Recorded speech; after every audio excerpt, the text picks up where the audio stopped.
said, yeah, I'm gonna come.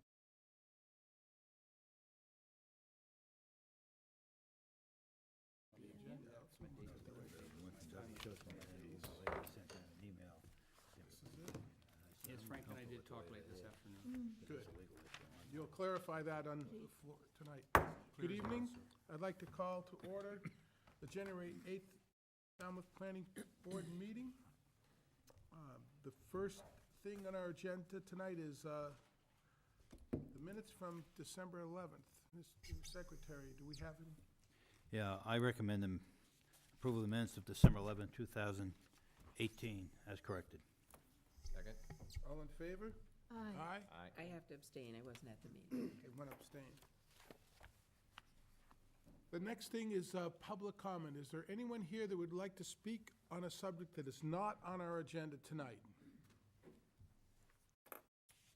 You would? Please, if you would like, you to come up and introduce yourself and speak at the microphone, please. My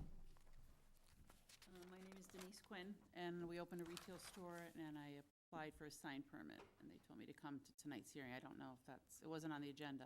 Who did you get that information from? Planning, Corey in planning. You need to go to the sign review committee. Actually, probably the historic district downstairs. Yeah, In the downstairs. basement. So down the stairs, that corner of the building. You're in the wrong room. It happens a lot, don't worry about it. Glad you spoke up. You could have sat there. Yeah,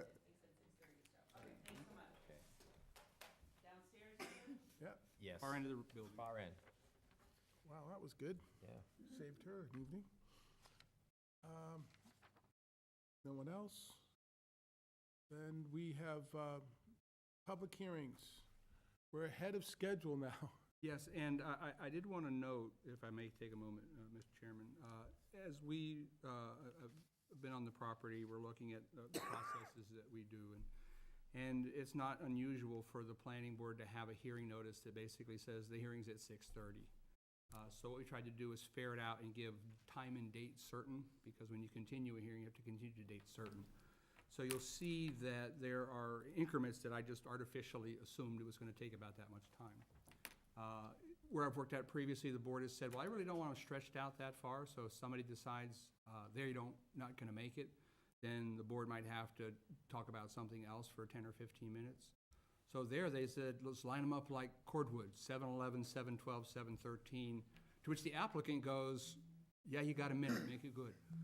But we explained to them that's just Right. sort of queuing. So in this case, this is the trial run for this with sort of anticipating those times. You can start a hearing late, but you can't start a hearing early, which is why I'm giving you some of that background. And we can talk about maybe some of the things in Well- your correspondence package if you like. That's a good idea. I would like to actually bring your attention to the first thing on top of your package, which is a memorandum to Patty Daly and Julian Sousa regarding DLTA grants, District of Local Technical Assistance. This is something that the chairman sort of initiated by reaching out to some Cape Cod Commission staff to say, is there a way we can get some additional help from the Cape Cod Commission to sort of move forward the Davis Straits project?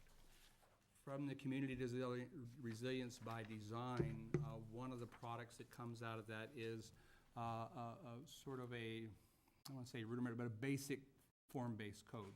But there are 3 towns that they're doing it for. So the question was, well, which town should it be? And we were all lobbying for why it should be Falmouth, except Orleans wasn't lobbying for why it should be Falmouth.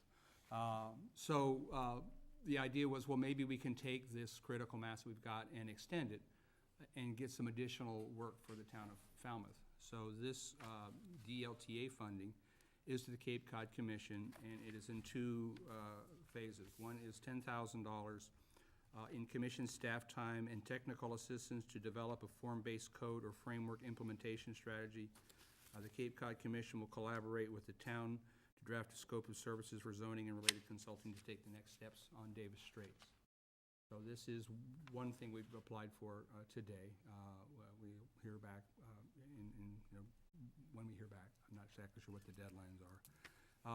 The second is for $5,000 for what's called, you said trying to read those glasses, Open Counter. An Open Counter is a web portal. It's currently being used in Barnstable and in Mashpee. It, once again, was a pilot project from the Cape Cod Commission. And essentially, you go to this portal and you type in, I want to open a restaurant. And the software says, well, these are the places that are zoned for a restaurant, and here's the zoning that goes with that restaurant. It is a very nice complement to our zoning bylaw as we work through recodification. So the hope is that we'll be able to incorporate our zoning bylaw and our GIS maps into the portal and have this system in place here. It'll make it easier for folks who want to ask questions about things and sort of sort those things out. And perhaps at a future meeting, we'll bring it up on the computer, and I'll show you how it works in Mashpee and Barnstable. So those are two things that we applied to the Cape Cod Commission for District of Local Technical Assistance Grants. Davis Straits and this web-based computer portal that'll make it easier, particularly for businesses and things like that, to sort out where and how they can go about finding locations for things they might want to do. I'm going to be competing with the computer now. I'll take all the help I can get. I am not proud. But yes, technology has its limitations, however. It's always nice to have a human. Yes. Thank you. Charlotte. I wonder, congratulations on jumping on this. When I saw the date that you got in and the date they wanted it back, that took quite some effort over the holiday. Well, we've been talking about it for a while. It just, But here they are, and we're submitting. Could you give us some context for these numbers? If we're asking for 15,000, what, up to 10 for help with our form-based code, what do you think the whole project will cost?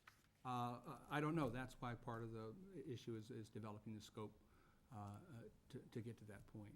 So, This Right, is to and what put will out a the zoning request for portal cost? proposal. the zoning portal will cost $5,000. We know that's So this covers it. yeah, the $5,000 will cover the zoning portal. One of the things in the zoning portal is they ask if you implement this, that you continue it by paying an annual licensing and maintenance fee of $5,000 a year. So And what we'll kind of funding is available through this source? Does this come out every year? these come out every year.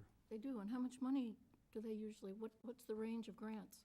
If I had been here last year, I'd have a little better information for it, but it came sort of in during the holiday, and we tried to get this turned around. So working with the Cape Cod Commission, they suggested these amounts for what we were talking about doing.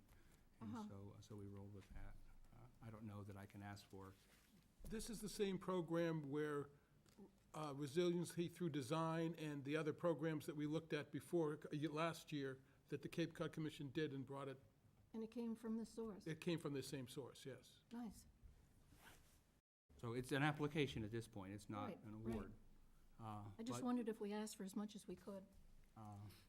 We'll find out how much we can ask next year and push the envelope a bit more.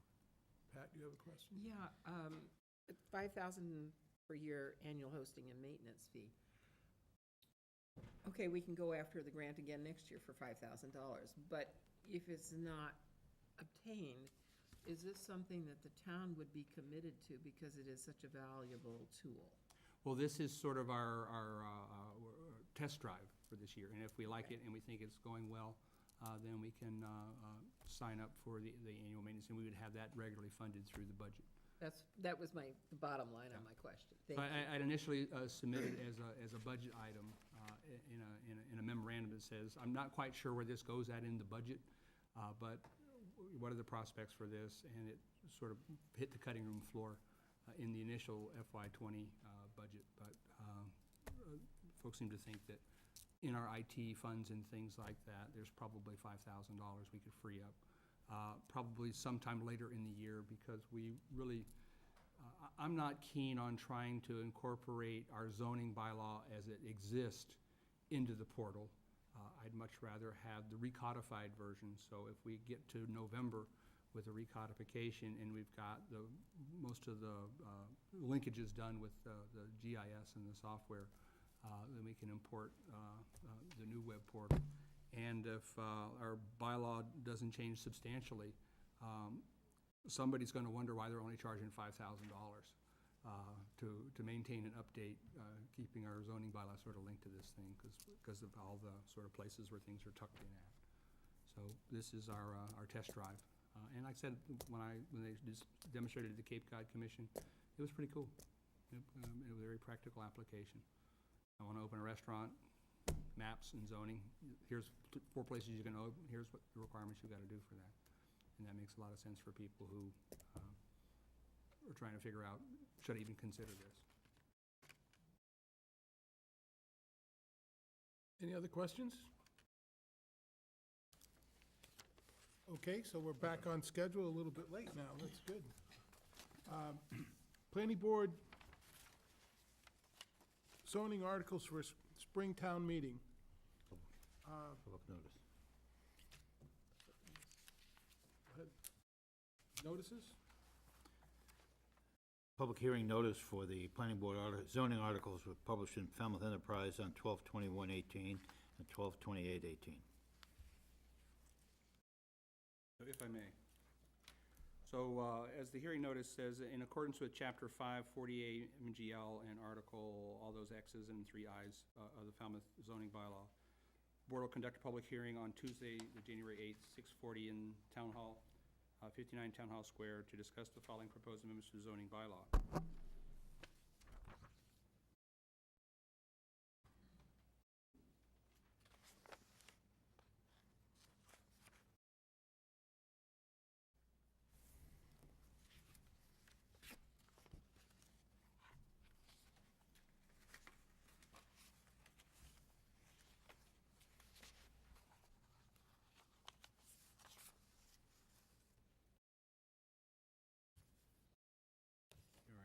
And if I may ask in advance, forgive me for sort of the rudimentary format of the PowerPoint presentation.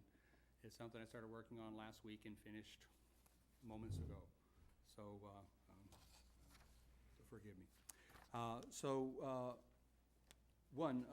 To see if the town will vote to amend zoning bylaw Article XXXI, I think that's 39, site plan review, by amending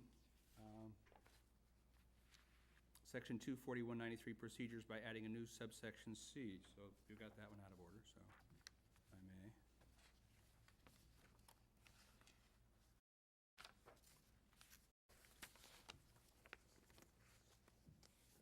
Right. By adding a new subsection C to read, no certificate of occupancy shall be issued until an as-built plan prepared by a registered architect, landscape architect, or professional engineer has been submitted and verified by the planning board's designee within 7 days of an as-built plan submittal that all conditions of approval have been met. This may look very familiar to you because this was an article we had on the warrant for town meeting. It was coupled with another article, and there was no discussion whatsoever on this. So the idea, and this is a conversation we had early on with the building commissioner, who said, while we do inspections of buildings, we're not very good at doing inspections of site plans. So when someone comes in with a site plan to make sure it's put in per the regulations, per the requirements, we would take their as-built plan, have it reviewed by our engineering department, and report back to the building commissioner that the finished product comports with the site plan that's been approved. We did one of these for Convenient MD. The building commissioner asked if we could review it. We got it in. We turned it around in about 36 hours, so under 2 days. We looked at the site plan. You saw things like, well, the catch basin is, 8 inches off from where it was supposed to be, and the one in the corner of the building is a couple inches off, but nothing of magnitude. The first time we test drove one of these, it went fairly well, and as you've seen, Convenient MD is open and on time. When you say Convenient MD, that's what we called urgent care, right? Is that- Correct. Okay, Yeah. yeah. I went to their website and saw what they called it. What they call themselves. I had urgent care initially. Well, that's what, I remember the hearing was urgent care, right? Yeah. So that is, that's the proposal from going back to town meeting. Tom, if there are discrepancies such as you described with the Convenient MD, are they going to be required then to submit a new plan so that it is the actual built? So sometimes, and we had one of these instances recently where someone came in to get their site plan, change their site plan, and we looked at their old site plan, goes, where's the stuff you were supposed to put in there? So in this case, if someone decided, well, I don't really want to put that extra drainage basin, I don't think that's required. Well, if they didn't put it in, they'd have to put it in before they got their certificate of occupancy. So if the changes are minor in that case, then a minor change, a couple inches here or something like that, is de minimis. Okay. And when you're out there on a construction site and you're pouring forms and you're doing that sort of stuff, in spite of all the GIS and all the GPS and all the good stuff they have these days, people are still human when they're pouring a form and things like that. So things sometimes shift a little on the photo. But it's more like, did you put in the sidewalk you're supposed to put in? Where's the curb cut was supposed to be? What about the landscaping that was proposed? So looking at those major elements of the site plan. And if they're not in there, then they don't get their certificate of occupancy. And as we had discussed previously, and I think one of the great sages of engineering was here, I don't want to say Mike McGrath's name out loud, said, well, we're required to do these plans for our purposes, for financing purposes. So it's not like we're requiring to create an additional product. It's a product they're already having to produce for their purposes. We're just reviewing it, vetting it, and make sure that what they put in is what they're required to. Do you want public comment after each one of these? You're the board, so. Close the hearing. Charlotte, go ahead. It's our turn to comment now? Go ahead. Well, actually, it's a public hearing, so. Go ahead, Charlotte. We'll recognize the public next. Go ahead, you got a Oh, question? thank you. I do. At the last town meeting, there was a sense that perhaps our explanations were not as fulsome as they could have been, or as clear as they could have been. I'm wondering if the explanation that was just under that, what we're proposing now, is the explanation as it is now, and we plan to improve on it, I hope. Well, at current, all that's required is the article, the explanations and things that come later. In this case, the explanation is, this change is to ensure that the site plan approvals required by site plan approval have been properly installed, requested by the planning board in consultation with the building commissioner. So that's what I included in my memorandum, but when we get to the warrant closing, then our explanation will be what the board's explanation is. But that's the cursory one that I included, and it was the one that was in the November town meeting packet as well. So I understand you to say that there will be a different one, and will the board see it before it actually is submitted for the warrant? Yes, so, and the issue that I've had a few discussions with a number of folks is the way things work now, when the warrant closes, they do the first printing for the newspaper, and so the warrant is set at that point. In this case, we have done, as we have done in the past, and we've probably done for 28 years until I got here, had the hearings, planning board hearings, well in advance of the warrant closing. So when the warrant closes on the 19th, I think it is, we'll have had this hearing and a second hearing and a chance to button up any of the comments from the public and incorporate any of those things in prior to the warrant closing. So before anything is mailed to town meeting members for their consideration, the board will see it again and have a chance to comment on it and see changes made on it as far as the clarity of both the language being used and the explanation will come before us, and we'll be able to comment on it. I think the proper thing is when it's printed, not when it's mailed. You asked a specific question, and I think the proper question is when Printed. when we get to see it before it's printed. Thank you. That's what you should be asking. I meant to say that. I know you did. That's why I corrected you. So So I don't together anticipate, we ask. I would be very surprised if the board closed the hearing on any of these at this point. Yeah. So we're certainly back next week, at least to discuss these in perhaps. Okay, because the important points on this particular item are that it's an accountability provision. We pass on the site plan, and we want to know if you actually built what we approved, and that that people who are already doing the building, for the most part, already have to produce these plans. It's not a new requirement for them for part of the process, but it is for them to come back to get their occupancy. Correct, and knowing that someone is going to be looking gives you a bit more comfort that they're going to actually do the things that they're required to do, because sometimes people, well, let's just say forget to do all the stuff they're required to do. Thank you. So, any other board members have a comment on this? Anyone from the public have a comment on this article? Okay, we'll move to the next one. Take it away, Tom. Yes, you may. I was confused because what was on the board, I think you've been talking about the site plan. Site plan, yes.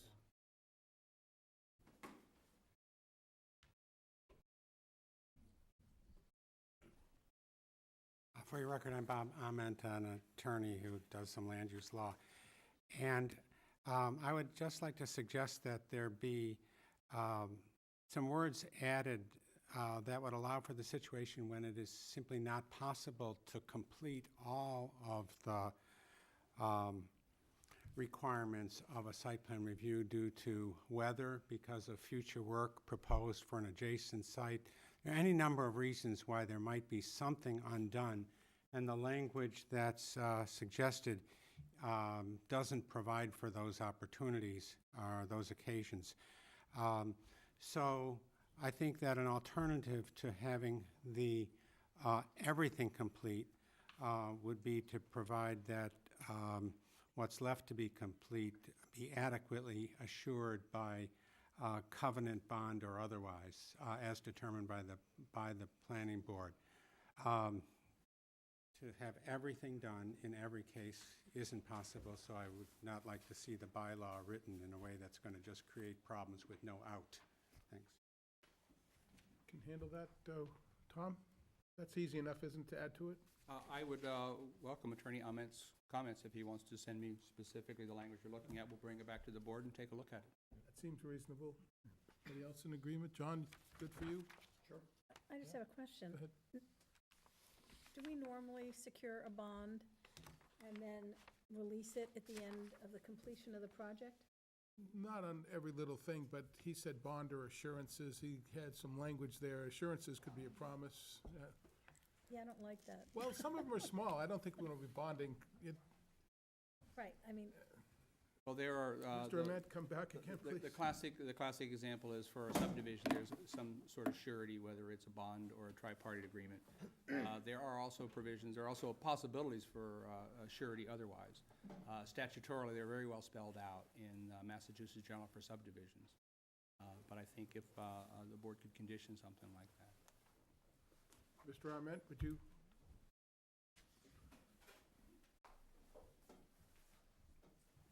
As Mr. Bott said, there are provisions for bonds, but it generally isn't required. The requirement to complete a project in order to get a occupancy permit is usually enough of an incentive. What I was suggesting is you may need an occupancy permit, and in that case, you may not have completed something. Then there should be an opportunity to provide adequate security for that punch list, if whatever it might be. You good with that? yeah, we always used to get it up front and then,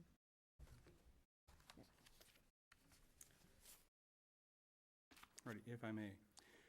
So to see if the town will vote to amend the zoning bylaw Article XLIII, I'm going to go with, that is 43. Amendments by amending Section 24225 notices by deleting the words certified mail. So the revised section will read, amendments to any district of the zoning, official zoning map will require notice of the planning board public hearing required by Massachusetts General Chapter 48, Section 5, be sent postage prepaid to all parties in interest in according to Massachusetts General Law, Chapter 48, Section 11. When those amendments involve rezoning of 10 or fewer parcels of land, when greater than 10 parcels of land are proposed for rezoning, notice shall be published, accompanied by publishing a map in the local newspaper together with the public hearing notice required by Massachusetts General Chapter 48, Section 5. So what changes in this? We would simply strike the language by certified mail in the present zoning bylaw. Why? This provision of our zoning bylaw is in addition to the requirements of General Law, Chapter 48, Section 5, which requires that a notice of hearing be sent by mail, postage prepaid, to the Department of Housing and Community Development, to regional planning agencies, and to the planning boards of each abutting town. So what we currently do, if we rezone less than 10 pieces of property, we send a notice out to the local abutters, which is not a requirement under any laws. So this is a provision over and above what's required under Massachusetts general law. The reason, by removing the certified mail provision, when this bylaw went out in the spring when we did the zoning overlay district, we sent out 125 pieces of certified mail, and the staff time to require such, it was an additional $700 in postage costs plus the time to do that. And then you have all those cards that come back that just take up a lot of room. So removing the required for certified mail, we would still notify people by postage. If we zone less than 10, if we zone more than 10, there'd be a map in the paper. So this is, we're still head and shoulders above the requirements. We're just reducing some of the cost. Any questions from the board? Any questions from the public on this?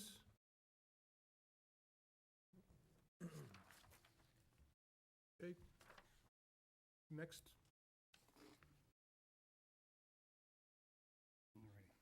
I'm going to take them out of order for a second, just so I don't have to keep scrolling back and forth.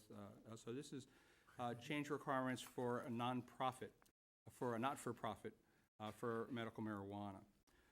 To see if the town will vote to amend zoning bylaw Article XLVII, marijuana treatment centers, by amending Section 240-250 definitions of marijuana treatment centers / registered marijuana dispensaries, so the bylaw will be consistent with the regulations adopted for such facilities by the Massachusetts Department of Public Health, as so called in the zoning bylaws purpose section, by deleting the words not-for-profit. So what would change in the bylaw is that the provision for a not-for-profit entity would be the medical marijuana treatment provider. The reason for this is twofold. Our zoning purpose for 240-250 defines the permitting requirements and standards for medical marijuana treatments, which are consistent with regulations adopted by the Massachusetts Department of Public Health. Recreational marijuana, totally different thing. We're talking about medical marijuana here. We have entered into a host agreement with a medical marijuana provider, and they are a for-profit agency because Massachusetts Department of Public Health changed the requirement that it had to be a nonprofit. So in order to make sure our bylaw is consistent with the state's regulations, which is what it says in the purpose, and the fact that we are entering into a host agreement with a for-profit entity, this change would bring our regulations consistent with Massachusetts Department of Public Health. So a for-profit or a not-for-profit could be a provider for medical marijuana. We all set? Anyone from the public a comment? Please step up and identify yourself.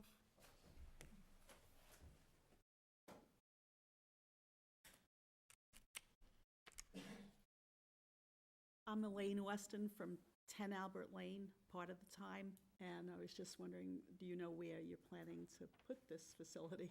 Yes. Where? 31 T-Ticket Highway.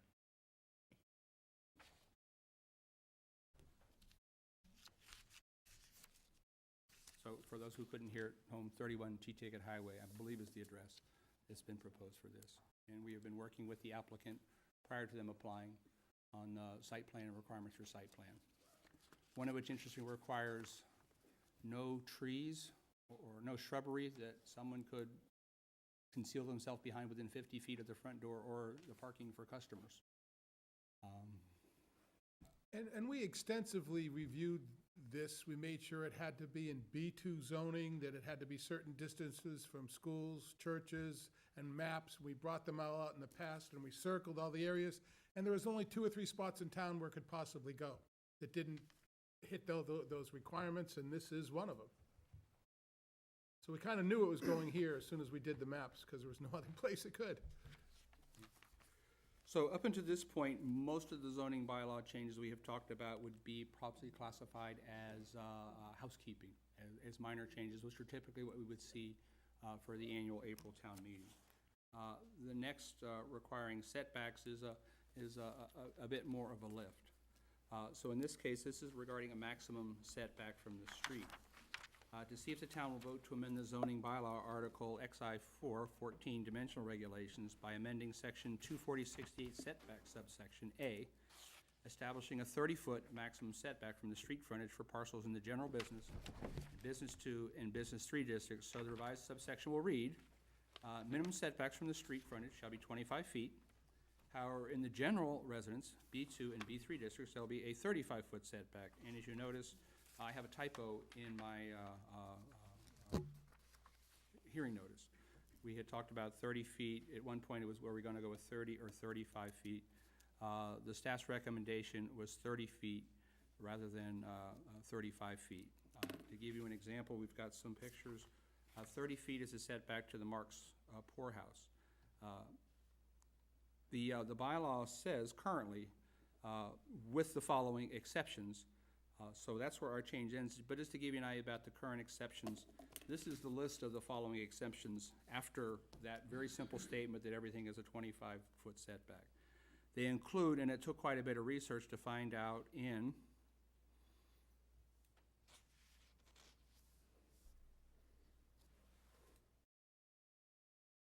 yes, here in Section 1, where it says, from Route 25 east to the Hill and Plain line. There's a Hill and Plain road, but there's also a Hill and Plain line. It is an artifact from an earlier time that took the engineering a couple days to find where that line is at. But it's really pretty hard for somebody who wanted to say, oh, and we're not changing this, but it's just an example of how some of these exemptions have gone back quite a ways. So we're not changing any of those exemptions, just the setback along the street. So this minimum setback, 25 feet from the street, except in the general residence, business 2 and business 3, would be a 30-foot maximum front setback, so the building's pulled to the street. This keeps buildings along the Route 28 corridor closer to the street and allow for streetscapes of buildings, plazas, and landscaping, and allows for larger areas to the rear and possibly to the sides of the building for parking. These setbacks would be more consistent with what might be envisioned in the Davis Straits reset plan. And as we've talked about, we're probably maybe a year out from proposing zoning for Davis Straits. So this helps to keep the, any changes that might occur in those zoning districts that are along the Route 28 corridor consistent with what we're envisioning for the Davis Straits. This is Corey and I, our Assistant Town Planner Corey Pacheco, who's currently at the Historic Commission meeting, as you may have heard. So we went on December 13th with the measuring wheel, and we went down from here to Coit, taking a look at buildings and taking some measurements. So this is 586. That setback is 12 feet. The Marks Building, that setback is 30 feet. The barber shop, that setback is 27 feet. 63 T-Ticket has a 25-foot setback. And these are approximate, because we're measuring sort of from the back of the sidewalk, because you don't know without a survey where those bounds are at. 229 T-Ticket has a 23-foot setback. 716 Falmouth has a 21-foot setback. 121 East Falmouth has a 53-foot setback. And 465 East Falmouth has a 52-foot setback. So we didn't just pull these numbers out of the air. We looked to see what's actually on the ground, because the idea is to have the buildings to the front and move the parking and the cars and things like that to the rear, that we'd be able to facilitate that. 434 East Falmouth is 32 feet, and 120 T-Ticket Highway is 20 feet.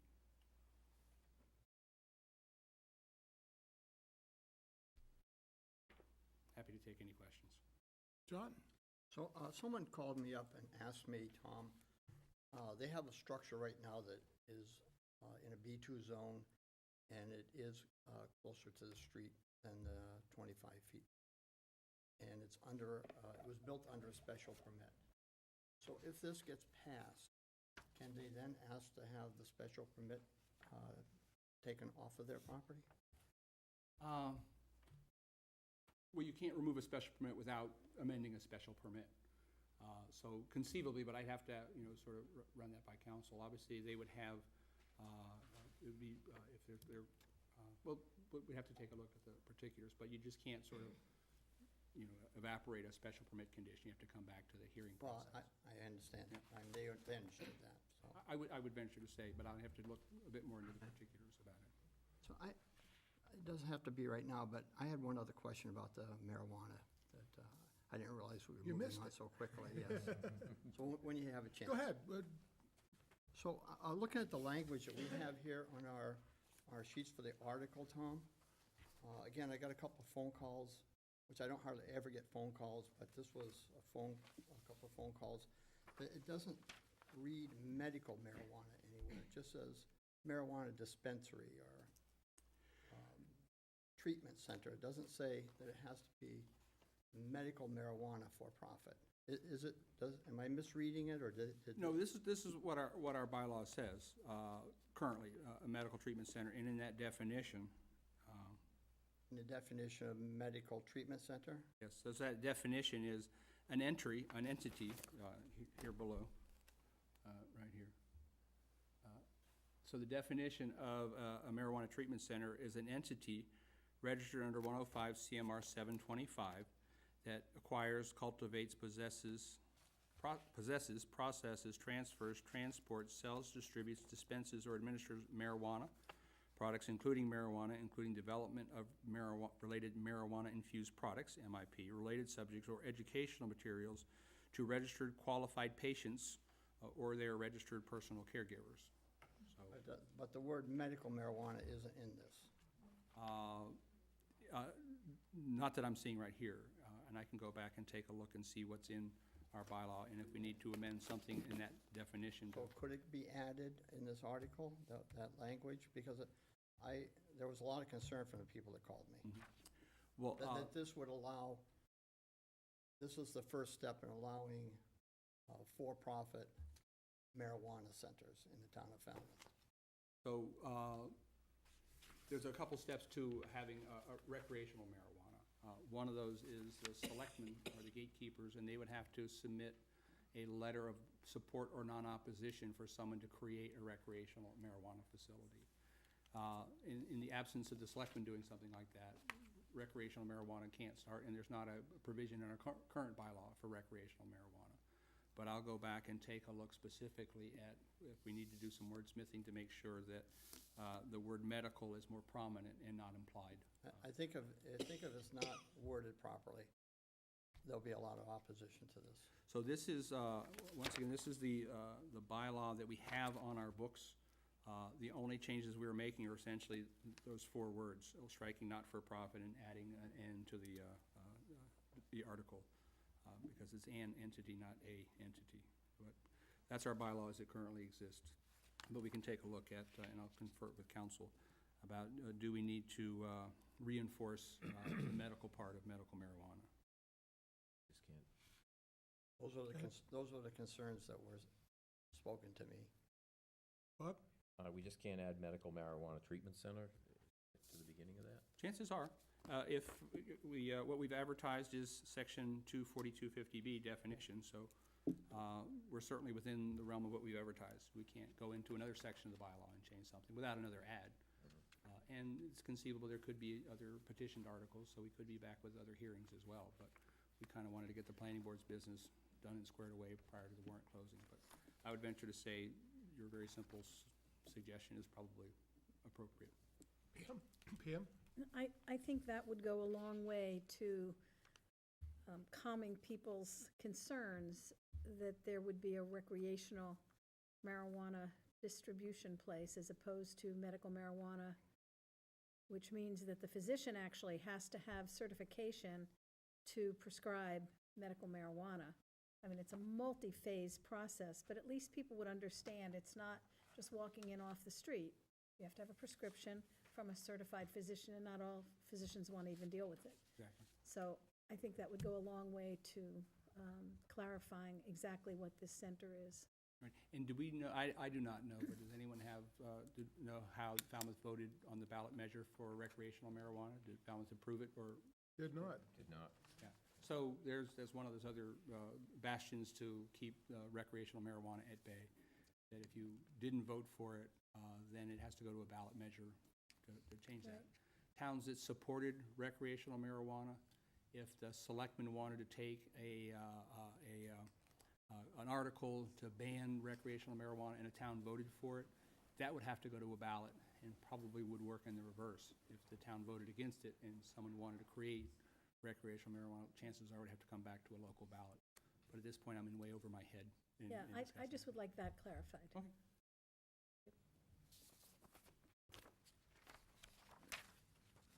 And that covers the 4 articles at the planning board? Yes, we didn't take much public comment on setbacks. Setbacks, okay. I have a let's- comment.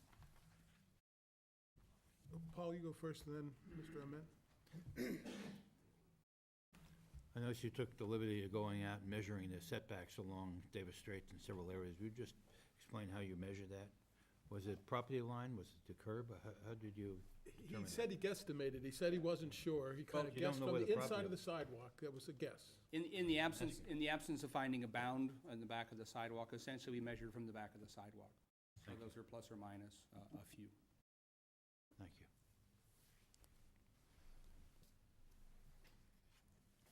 Again, Bob Ament.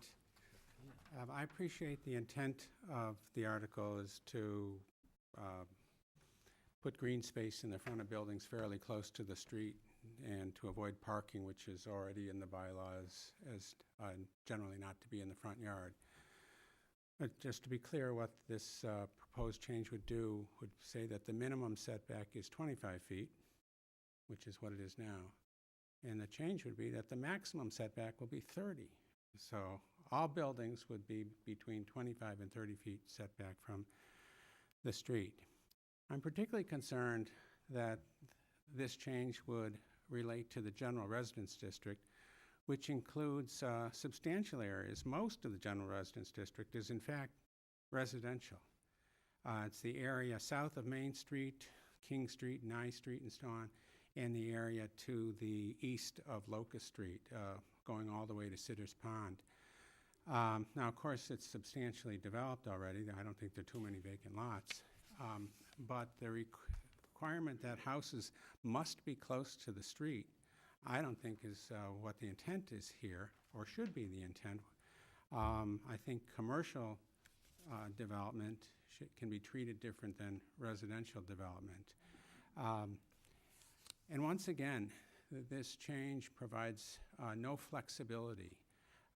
One can imagine plenty of instances where one would want to have new commercial development more than 30 feet from the street. And when I say new, that includes redevelopment. So just as an example, and an example which I think has been a very well received redevelopment, that's the CVS in East Falmouth at Davisville Road. Now there's an instance where you need to be able to have traffic go around the building for traffic flow and so on. You can't do that if you have 30 feet, and that's all it is going back to a building.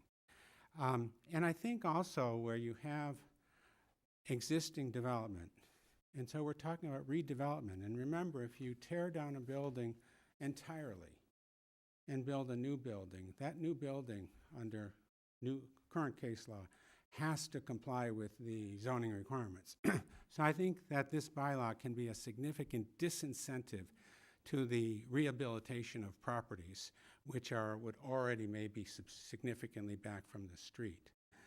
I think one solution to this problem is once again to provide an out, that the general rule is 30 feet if that's what it is, but allowed by special permit, the Board of Appeals, I think, or the Planning Board to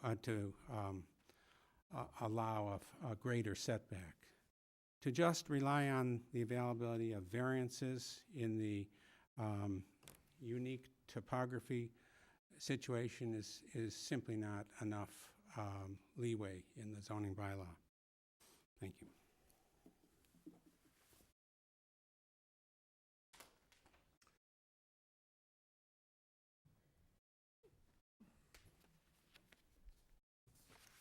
Once again, this is the hearing, and this is why we have the hearings.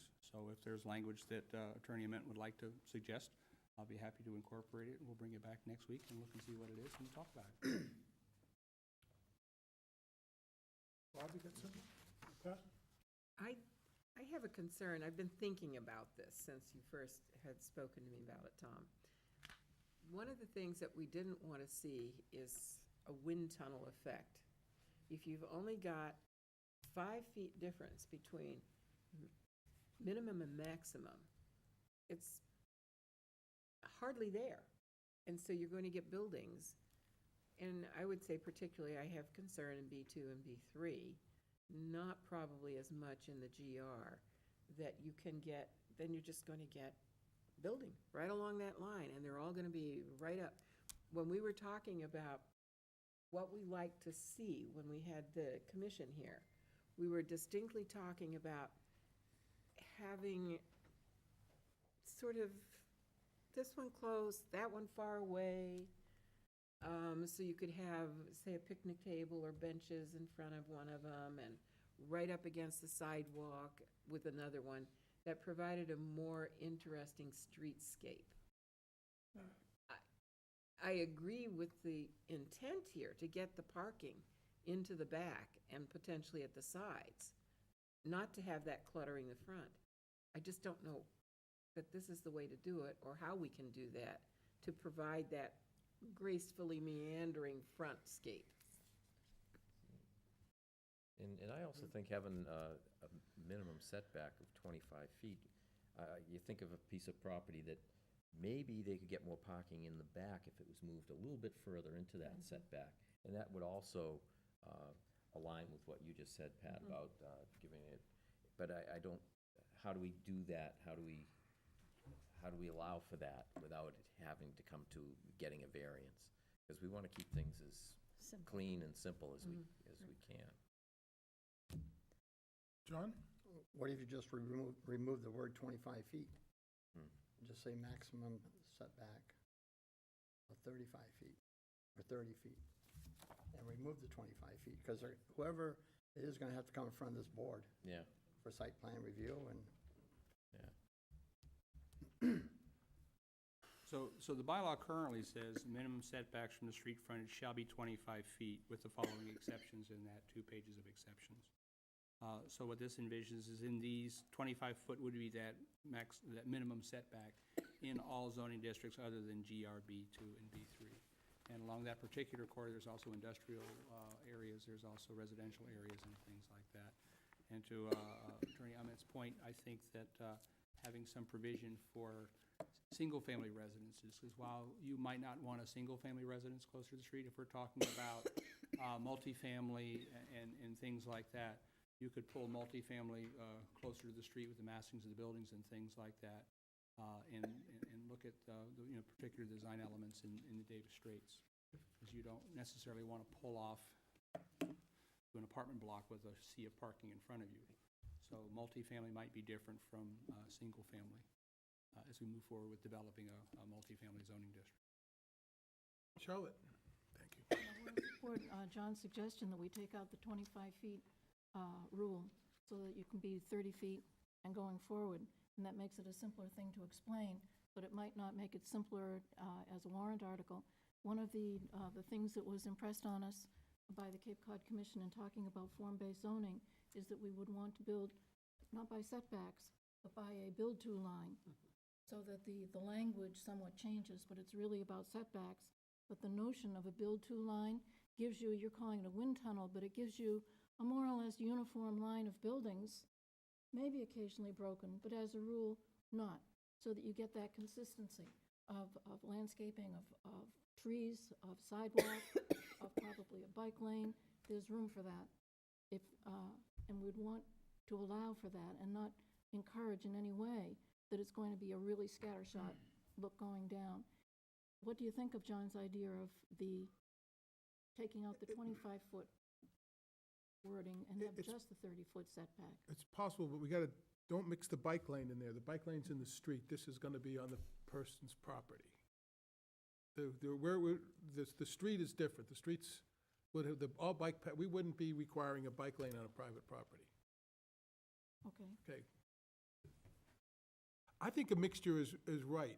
I think we got to have a room for, like Pat said, to have a little bit of variance to it, and especially the historic properties and the patterns of it, they were all close to the street, but they weren't the same. It gives a little, so that's going to be the hard part, to figure that one out. Well, and if we don't put a minimum in there, then somebody could build right up to the street, and there goes the sidewalk. but they have to Well, come in front of this board. Yeah, and they also can't build in the street layout. Oh, that's true, yeah. That's what I was saying. I'm sorry. That's Yeah. my point. We have the street layout already. Yeah, Yeah. 10 feet? Okay. Be 10 feet from the Right now it's 25 feet. center. It sounds like we might have to work this a little bit, because it is going to what we wanted to do with form-based code, but we're not quite ready to do all that yet. This is Up from the I did mention this is not exactly a housekeeping article. yes. area that's owned by the town. And as far as the wind tunnel effect, you get the wind tunnel when your buildings go up higher. So, I mean, And they Main don't Street, have- you don't get that effect because it's lower. So Right. it would also depend on what the building heights are. Right. Well, also the tall 704 has a staggered Yeah, front facade too. Yeah. So you don't get that. Well, one of the possibilities, Thomas used the Mark houses. One of the examples, the Mark house doesn't sit square to the street. It's actually turned at an angle to the street. Yeah. That's another thing that you can do. Yep. okay. So we might do a little work on that one aspect of it. I'll get a pencil sharpener and we'll go on that and talk about it again in a week. And then some. Anybody from the public on this? Okay. Ready to move on?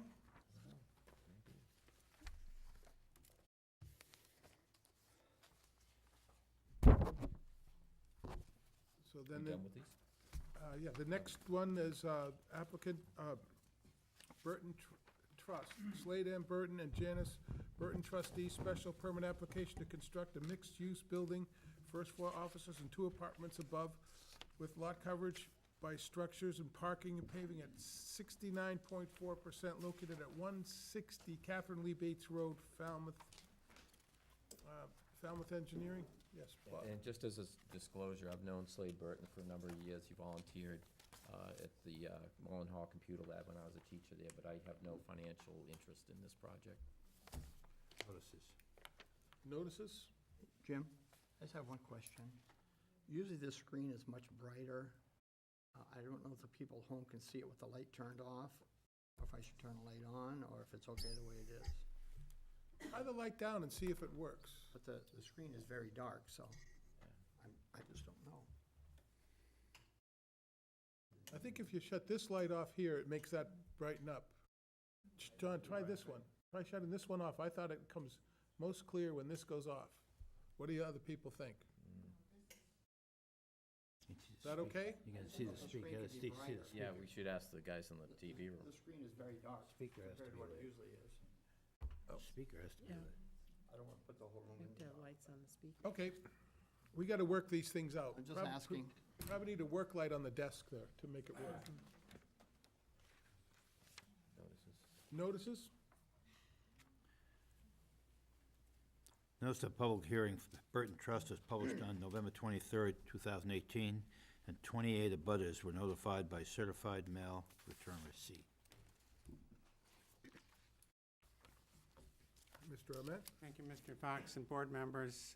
I'm Bob Ament, a Falmouth attorney, and I represent the applicant, Slade Trust, I believe it's called, which Mike Burton is a trustee, along with his wife, and Mike is here in the audience.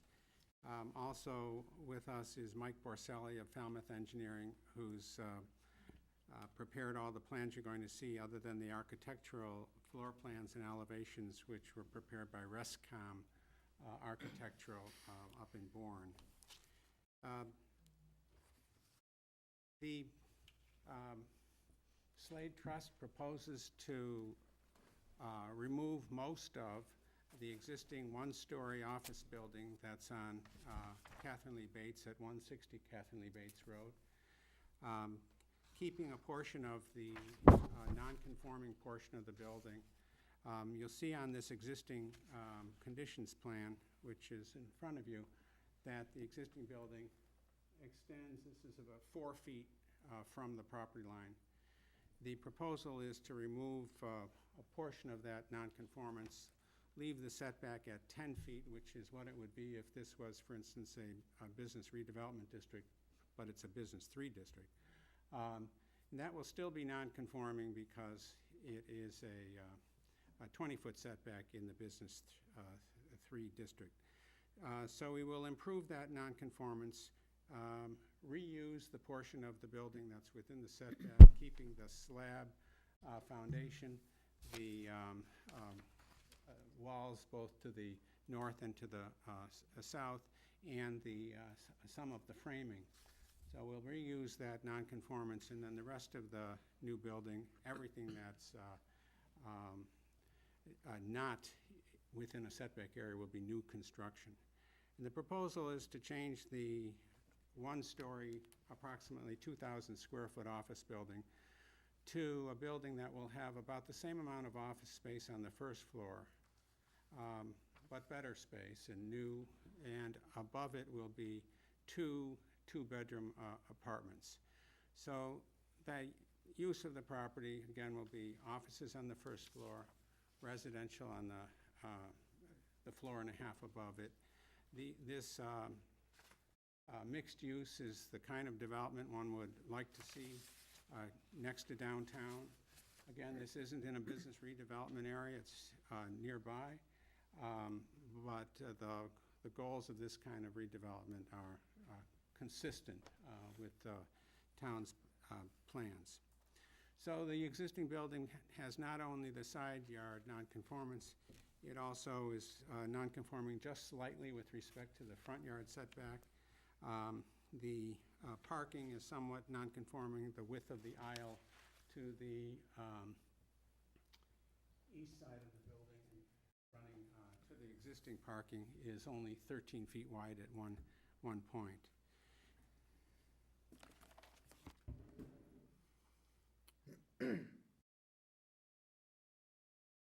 So this is the plan that's proposed. You'll see that we've increased the side yard over here to 10 feet. We've pushed the building back just a tiny bit from the street, so it now conforms. We've widened the driveway going around the east side of the building while leaving the curb cut, which is a shared curb cut with BSS Designs property to the east. That will all remain the same. And the parking behind the building will be somewhat expanded, no closer than the existing non-conforming parking to the Bunkers property on the east. That remains the same. There'll be a bit more parking off to the northwest side. And I'm just going to go back and show you again that existing plan so you can focus on where the existing parking is, because this is so much fun anyway. So you can see that the parking doesn't extend quite into the corner the same way. By the way, over on the west side of the property is a metal warehouse building that is just a couple feet from the property line. That's owned by and used by the Snow and Jones Plumbing Supply Company that's across the street. So it's on this property, though? no, it's on the adjacent property. Right here. You can see. Okay, I thought you were pointing to the shed there or something. I got You you. can see the outline of the building. It's quite a, I got it. fills most of the parcel.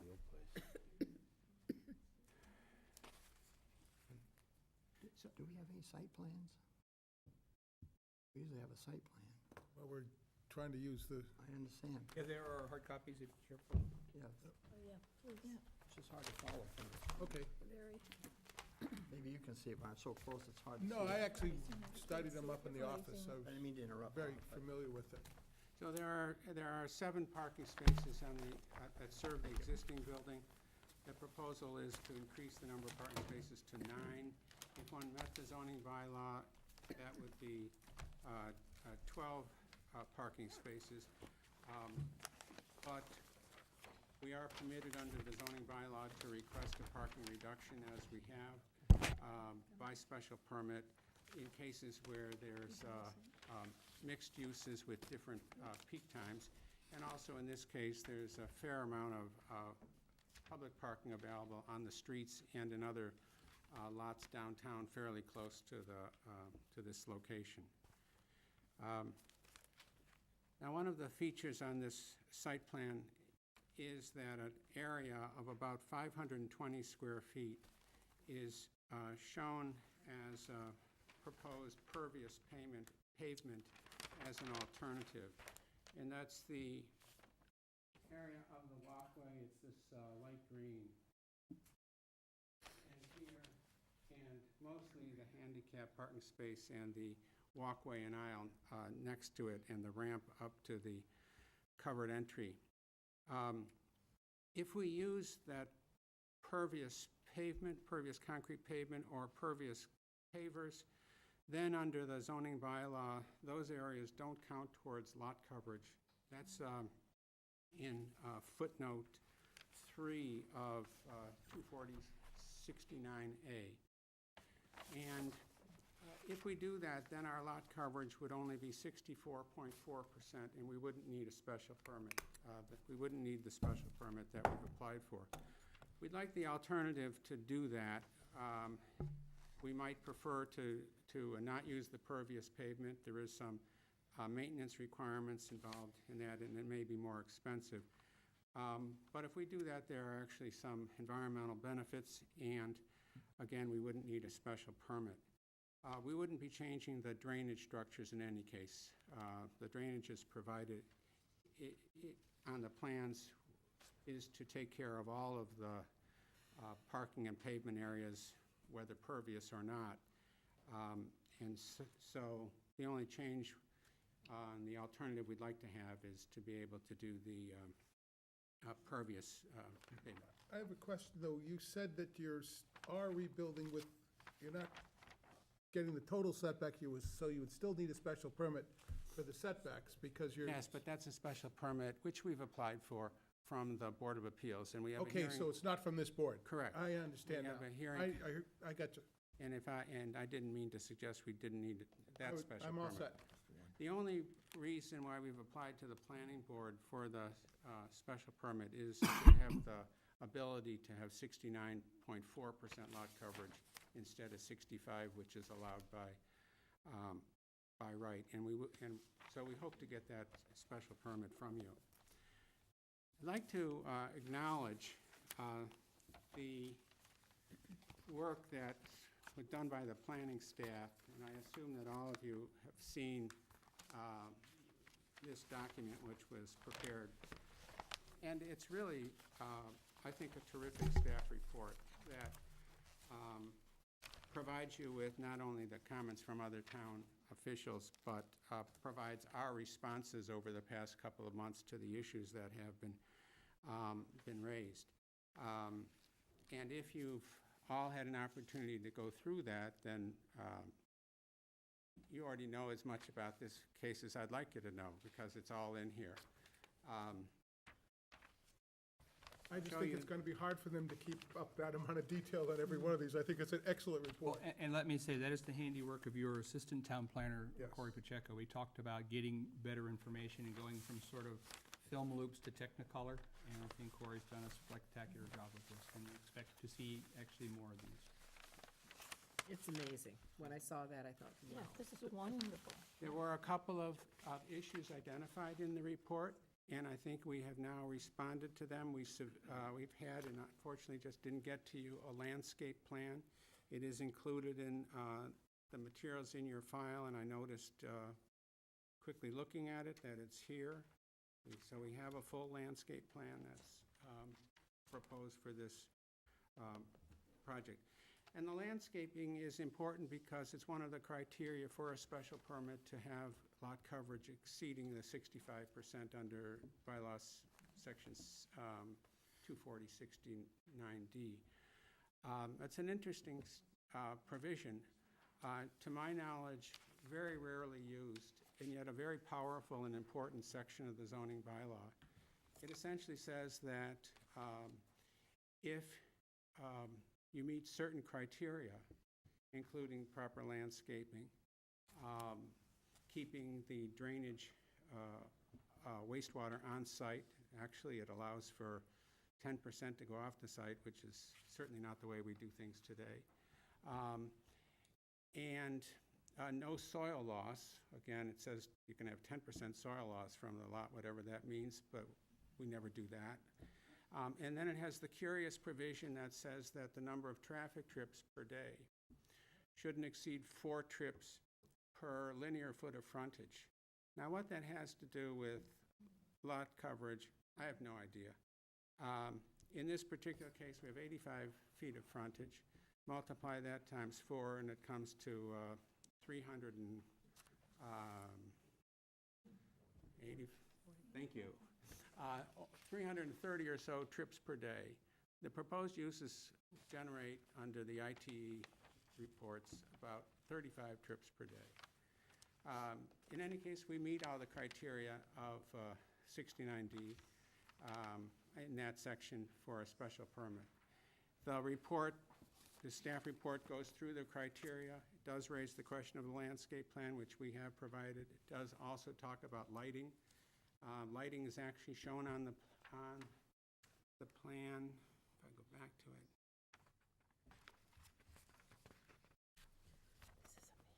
So, Mike, maybe you could point out the lighting, and you also have the cut sheet for it if you want to show it. The lighting would be aimed away from the residential neighbors to the rear.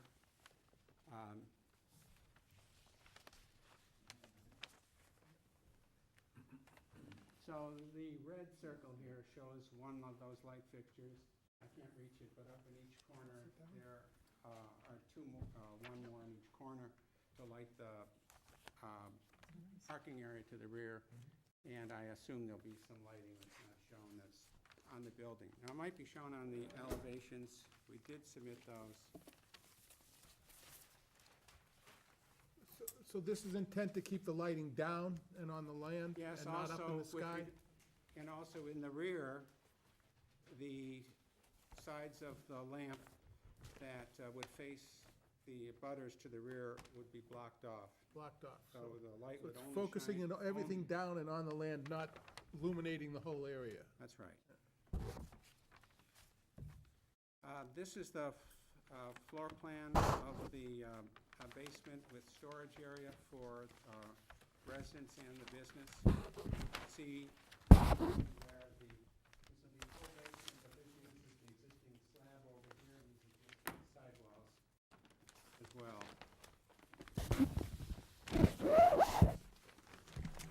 These are first floor offices, the bedrooms and other features of the second and third floor, and finally, more importantly, the elevations for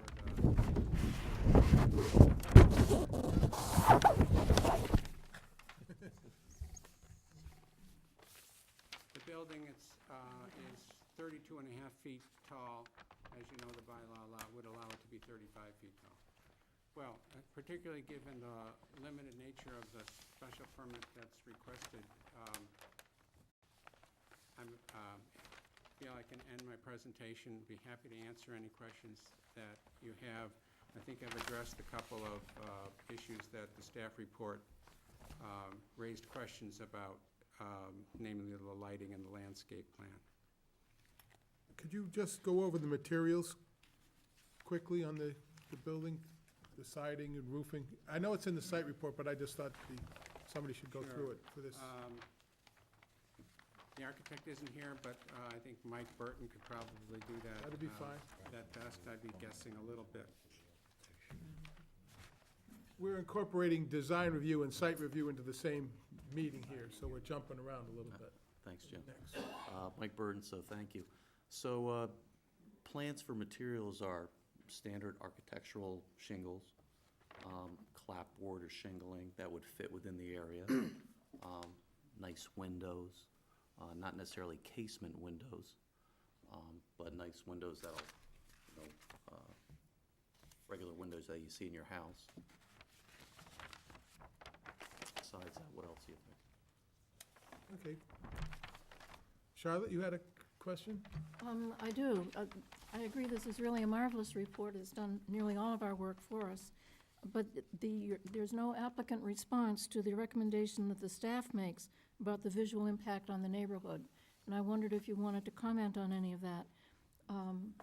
The staff are recommending the facade could be more symmetrical, which it could be. Yes, and actually, I believe we have submitted, it's not this set, and we have a set of plans that changes that front a little bit. I think what the request was that maybe you remember, Mike, that these windows be mimicked below so that it was more symmetrical on the two levels. So that it's more symmetrical, so that the window that's above the door could be improved? I mean, you've got The it. request with regard to the door was that there be, we think what they were saying was that there be a roof over the entryway and pillars. And the problem with that, which makes it impossible to do, is that that becomes part of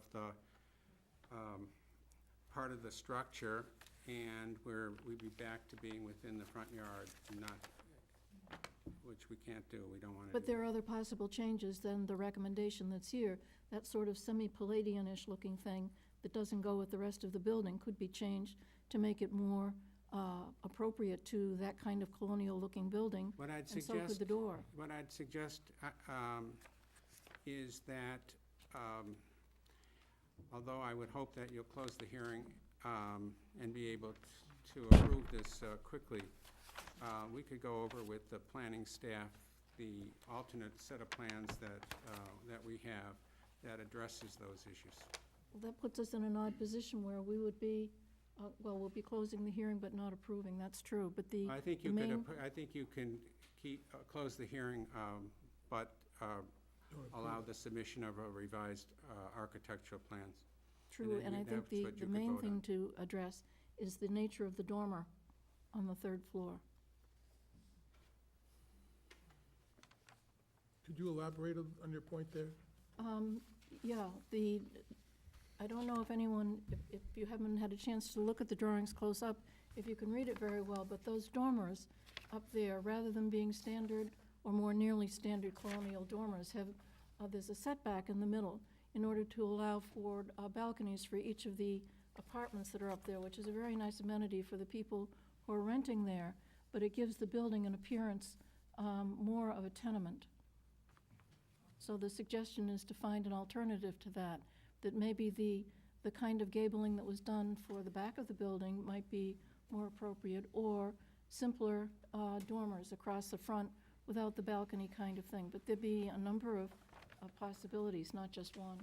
And I had one final question on the appearance, and at least in the photograph, and when I drove by, it was too dark to be sure, there's a really good tree right in the front yard, close to the sidewalk. I wonder why you're taking that down? Your I don't think drawings it here is say you're done. taking out all the trees. I think that the plan actually shows it as existing to remain. Let me see if I can get that for you. So that's going to stay. Thanks. It's not clear. So the It says take out the trees. two large, the existing here and the one above it are not to be removed. Great. The building's a big improvement over what's there. We did actually submit, I believe, a materials spec sheet, and I'll look for the plans that we have, which were prepared by RESCOM specifically to address the recommendations as to design. And if I can say, we did get a number of emails today about it, but with the historic commission meeting going on tonight and me with here, we really didn't get a chance to get into the materials that were submitted online today. So I think Cory's taken a look at it, but I frankly can't tell you what's in those.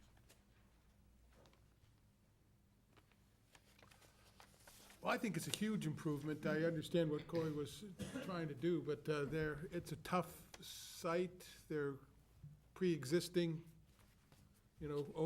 with the building being close to the building next door. I think they're taking away some of that nonconformity. I think 4 or 5 feet of it's going away, or maybe even a bigger number, the side setback. And as far as detail goes with dormers, actually, Sean, I disagree with you on the dormers on the front. That looks a lot like a lot of older colonial buildings down by the water have a Nantucket look to them with that. And so that's a matter of opinion. But it's a huge improvement, and I think it would be a great asset for a town.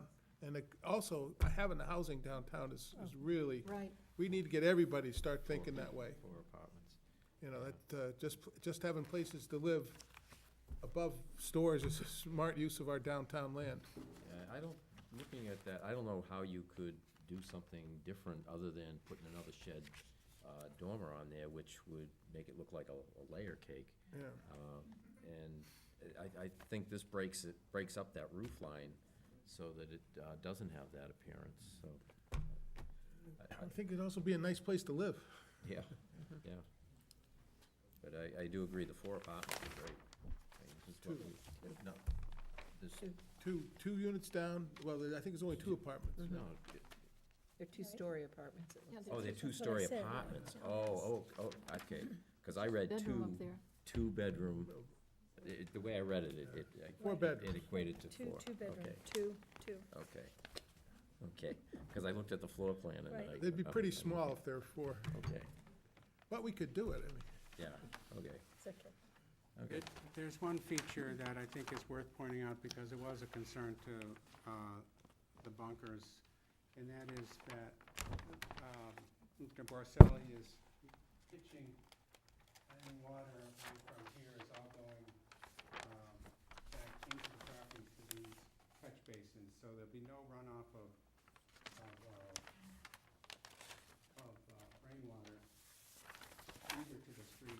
parts of the adjacent property.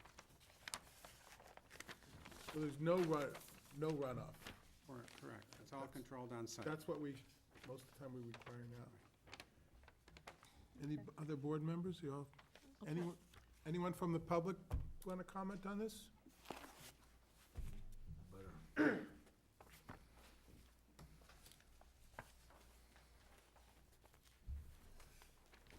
So my name is Tom Bunker, one of the aforementioned bunkers that's been mentioned here. Not only do we own the business property to the right, to the east side of here, but we also own the abutter to the north is listed as Andelman, and we own and live in the house just to the north of that. So we're not direct abutters, but we're nearly abutters on the north side also. And I have the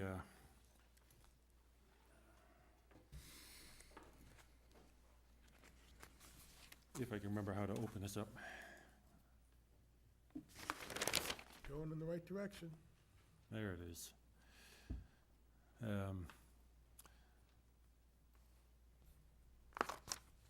So actually, I think Bob has covered all of the points that we met a couple times with Mike Burton, not Borselli. So we've known the Bunkers and the Burtons go back a while. Our daughters played soccer together and all. And so we're on good terms with them, and I think we're happy that they're doing this. We support it. As you can see, I highlighted the lights, which at the back of the property, which will be shielded from our property. Had noted on here, there's actually some notes I made before the Planning and Appeals Board that was going to happen in December, questioning whether this could be made narrower, but I think probably not for a two-way. This drainage here, which Bob just mentioned, it's just, I'm sure Mike, Borselli did, has done it properly. It's just a little awkward because there's this connection to our parking lot, which slopes fairly quickly down and into our parking lot, and so because this pavement is getting wider toward the east, where it intersects that pavement, the existing pavement at a lower elevation. And so it just has to be made sure that that the water will flow here. And I know right now the water does flow out into the Catherine Lee Bates, and he's capturing it in this catch basin, so that's an improvement as far as not putting it into the town road here. One other comment. Up on the second floor, the stairs going up to the second floor, and by code they have to have a light at each doorway, and so that'll be a required second floor light, and we just talked with Mike if they can shield that also. So when those lights are on, it'll basically cast the light down onto the stairway and not onto the Andelman's house, which is the closest up here, or we're a little further away. And sure Mike is amenable to that. And the other, I had talked with Mike, he's cutting down, removing 2 trees along here. And I see on the landscape plan, taking credit for our trees, which are remaining. This maple tree here, which he calls oaks, but they're a maple, they're sycamore maple, they're not very good trees. Maple tree here and a maple tree here that is very close. There's actually one tree here that's right on the property line and shown to be removed before we gave permission to remove what's half our tree, but he'll have our permission to do that. But there is another tree close behind that which may or may not survive this construction, because this is where the pavement is being widened, and that tree behind there is only 16 inches back from the tree that has to be removed to build this driveway. So that one, I think, is in peril. And then other than that one, this other one here is being removed to build the driveway, so I did ask Mike if he could plant a tree somewhere in this location near the corner of our building to make up for the couple of trees that are being removed. And when I talked to him last week or sometime, I think he can correct me if I'm wrong, but there it is, thumbs up, yeah, okay. So we'll work on, getting a suitable tree in this location. We feel that, that it's a good project, it's an improvement. We feel there might be some parking issues. Sometimes when people come in, they, not the residents here and not the employees, and I don't know how many clients they might have come in, but sometimes we have people come and park here when they're going into the eye doctor, and it's inevitable that once in a while, because we have spaces right here next to the front door, and if it happens once in a while, it's not a big deal, but of course, we don't want that to happen too often. But in general, I don't know if my wife is here too, if she has anything else to say. She does, okay, okay, there's much. Just a question, and not a serious one. Do they do a better job parking on the follow-up visit to the eye doctor? Or is it the initial visit where they wind up on the? We don't take a poll to see if it's the first visit or not, so I can't really say. That's it, no. If I...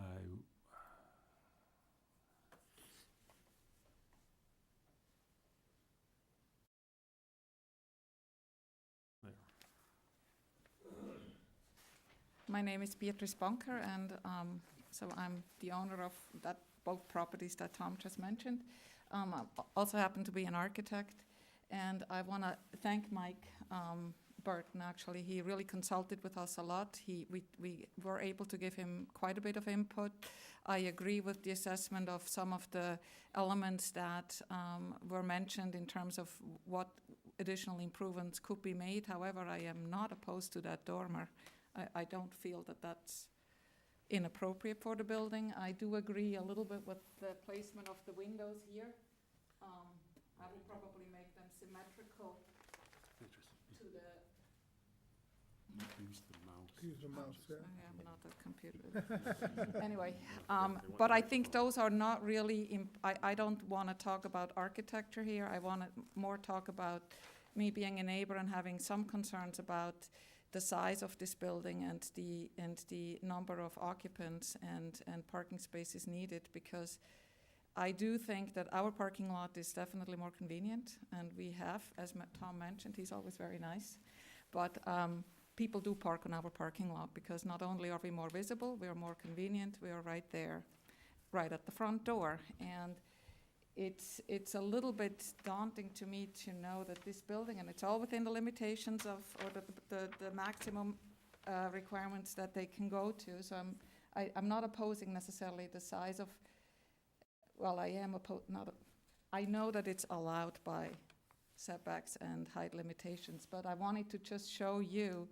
our building in the right proportion. And when you drive down Catherine Lee Bates now, our building looks very big.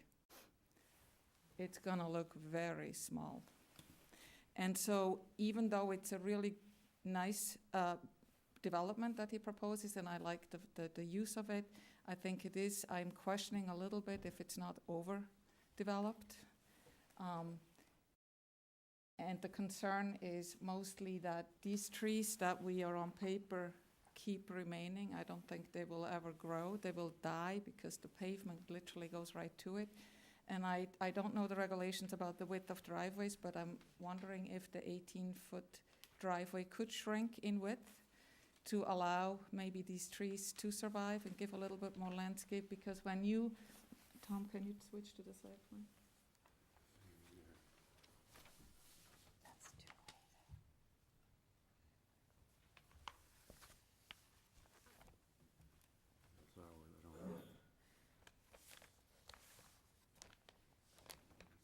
the agreement that we have with our shared driveway is that people entering both properties enter on our side of the drive, on this side. So theoretically, both tenants and office people and visitors should enter here as a one-way and exit this way. And this is how we enter as well, all our clients, our employees. We enter here and exit through here, and this is because it's very dangerous to go out this way. We're simply too close to Gifford Street, and if somebody turns around, there is an accident. And so that's why this was done when we bought our property. We made that one-way situation so that both of the properties can benefit from it. And Mike accepted that and was really good to not change that. But I think because of certain regulations, he increased the width of this driveway, and I'm questioning the need for that. And I think this is my biggest argument, because when people drive in here, they will see if a car comes from the parking lot. They could theoretically wait here, and they will, because they see it, for this person to leave before they go into the parking lot. And I think just the sheer little buffer of green space between his pavement and our property line, if we could increase that a little bit and maybe not make it an 18-foot wide driveway, would really aesthetically enhance it and allow us to plant something between these two buildings to make the transition a little bit less of a wall when we look from our building towards the new development. So I'm wondering if that's something that your board can address and possibly make that narrower. And then I think we talked with Mike, and hopefully, I don't know if this is something that you would write down as a condition, that signage will be posted, that this is the BSS BAB Bunker Architecture parking lot only.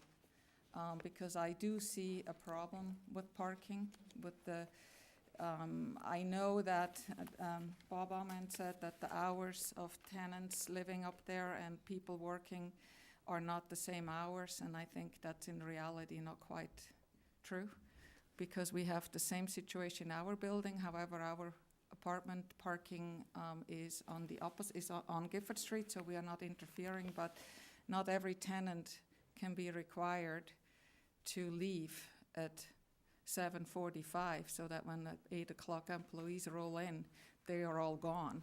And if you have only 8 spaces and 4 of them are for the apartment, I think it's a little bit tight. So those are really my only concern. But we have no concerns about the architecture of the building in itself, and know that he will work with us to satisfy everything. Thank you. Anybody else? Is there anything we could do about Well, allowing for a narrower driveway, because the I mean, our existing one is guidelines, 12? yeah, but our guidelines are closer to 20, aren't they? We're trying to- The comment is that it requires a 24-foot wide aisle for two-way traffic, and only Right. 20 is shown behind the So building. we're already, So at this point, the aisle is narrower than the spec is. I mean, I've been going to this property for 35 years, that's my eye doctor, and, I don't know, it's never seemed to be a problem. And I didn't know you could go in on your property. All these years, I've been going in the other direction, or parking on the street. yeah, there is parking in the street there, too. Yeah. So, I don't know. Well, our street is 14 feet wide, Yeah, so yeah. I think you could easily lose 4 feet on that 18 feet and still have absolute sufficient. Yeah. That's exactly my point. You know, it's been working. We've owned this building for 30 years ourselves, and we have never had like an accident or an even close accident with people, two cars going in or out, because it's so short. It's literally a car length. And because maybe we should put signs up saying enter and exit, but when people enter here, they see the whole thing. There's nothing in the way. And I think the amount of pavement is really wide, and it would, I think, really improve, even against the building. I mean, what's gonna grow there? This is like a foot, but nothing's gonna grow there, in reality. So I think it would enhance his building and the attractiveness for the pedestrians. I mean, they park back there, you know, and then they walk here. It'd be nicer if it weren't just pavement against the building with some weeds growing along the foundation.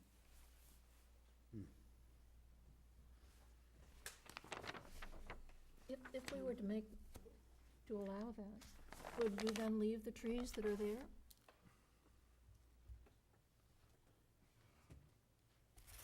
That was the indication, Charlotte, is that if we shrank it, we could potentially save Right. the trees. They showed the one tree here. That would make for a nice line of Well, they don't show demarcation. them No, but here. it's- Tom put them in. Bob? Yes, Mr. Arment, you have a?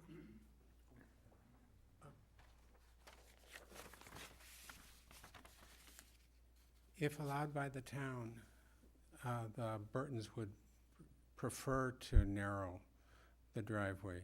Presently, it's 13 feet wide, as I said, and it's just a short area that we're talking about, as Beatrice Bunker has said.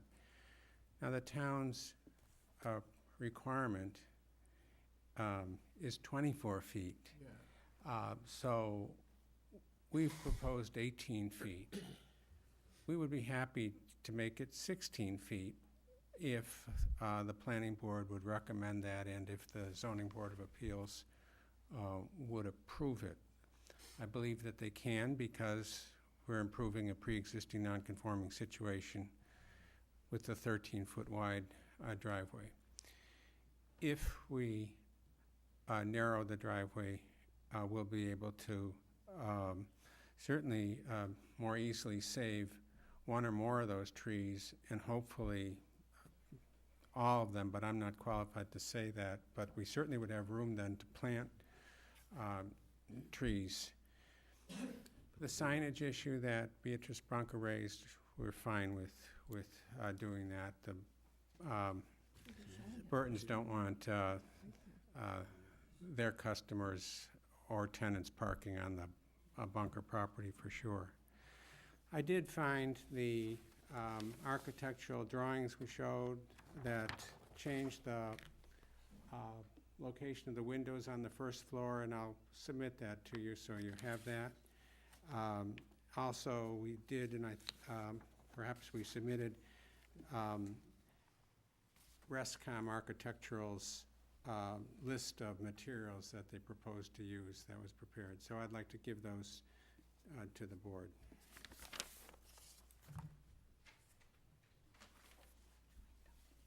Oh,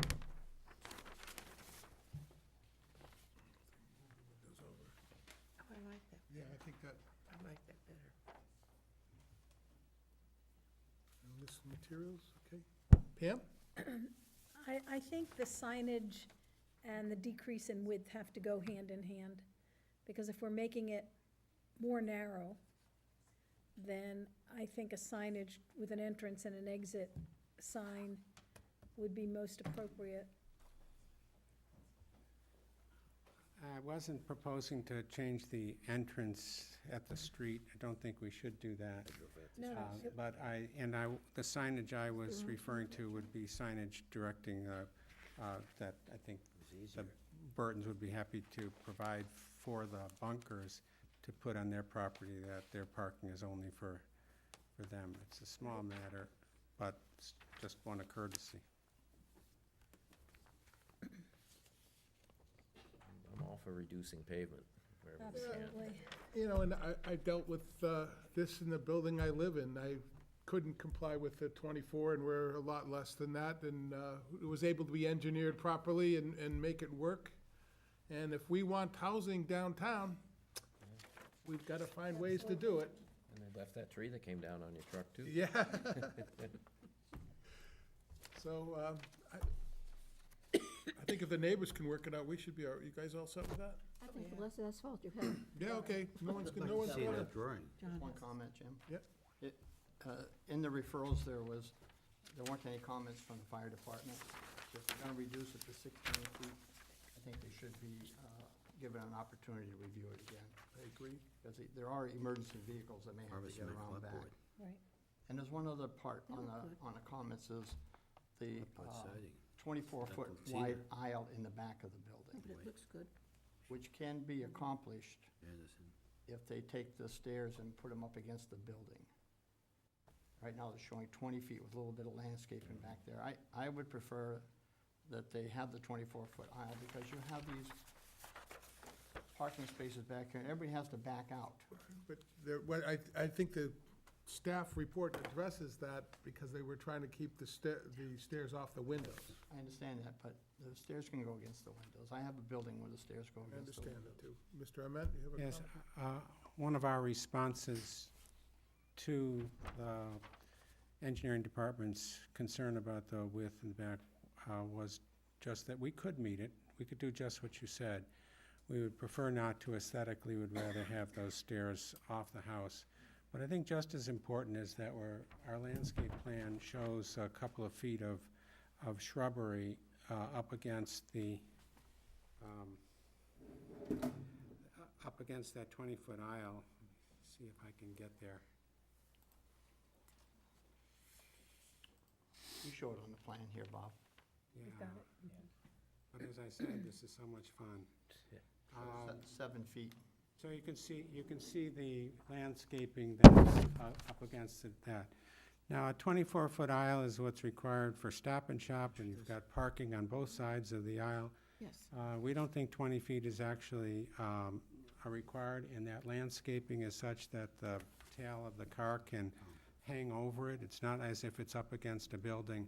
We really think that the 20 feet is sufficient for such a small parking lot on only one side of the aisle. So we would prefer, we can change it. We would prefer to leave that the way it is and make that side aisle the 16 feet, because there's no parking on either side of it. Jim? We do, as you know, we do have to go to the Board of Appeals in 3 weeks or so. So there's time for the fire department to review that change. We could change the plan to show 16 feet wide. I don't want to get caught in a situation where the one board says do this and the other board does that, and I would hope that your decision might say to reduce it to 16 feet if you're all agreeable to that, if allowed by the Board of Appeals. Thanks. Charlotte? No, I think what Bob said covers it, because the fire department had an opportunity to look at this, of course, and they had no comment on any of it, and didn't restrict it to the size of the driveway. They were commenting on the emergency access, and it seemed okay to them. Bob? Just one question about, there's the trash bin there. Is that gonna be a dumpster where a truck is gonna be coming in to pick it up, or is it gonna be curbside pickup by the residents and the businesses?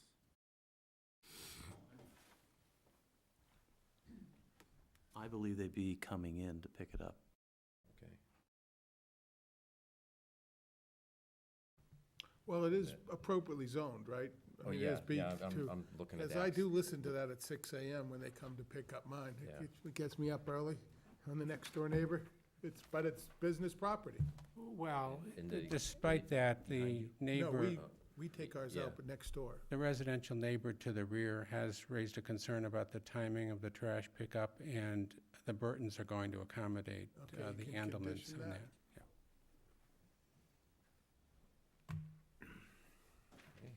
Do we Yeah, need a- because didn't we allow them to come all different hours. It's not even restricted at 7. They can come at 5 o'clock in business zone properties.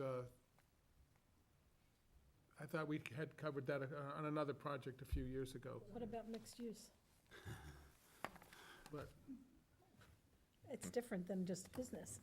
no, but actually, it is, yeah, but National emergency. right, but this is, right, this is, but you could have a business property right next door, and they could come in at any time. The truck haulers want to be able to get in and get out before the traffic, so we have to deal with that issue. It was a town bylaw change, we didn't do it. What do you got?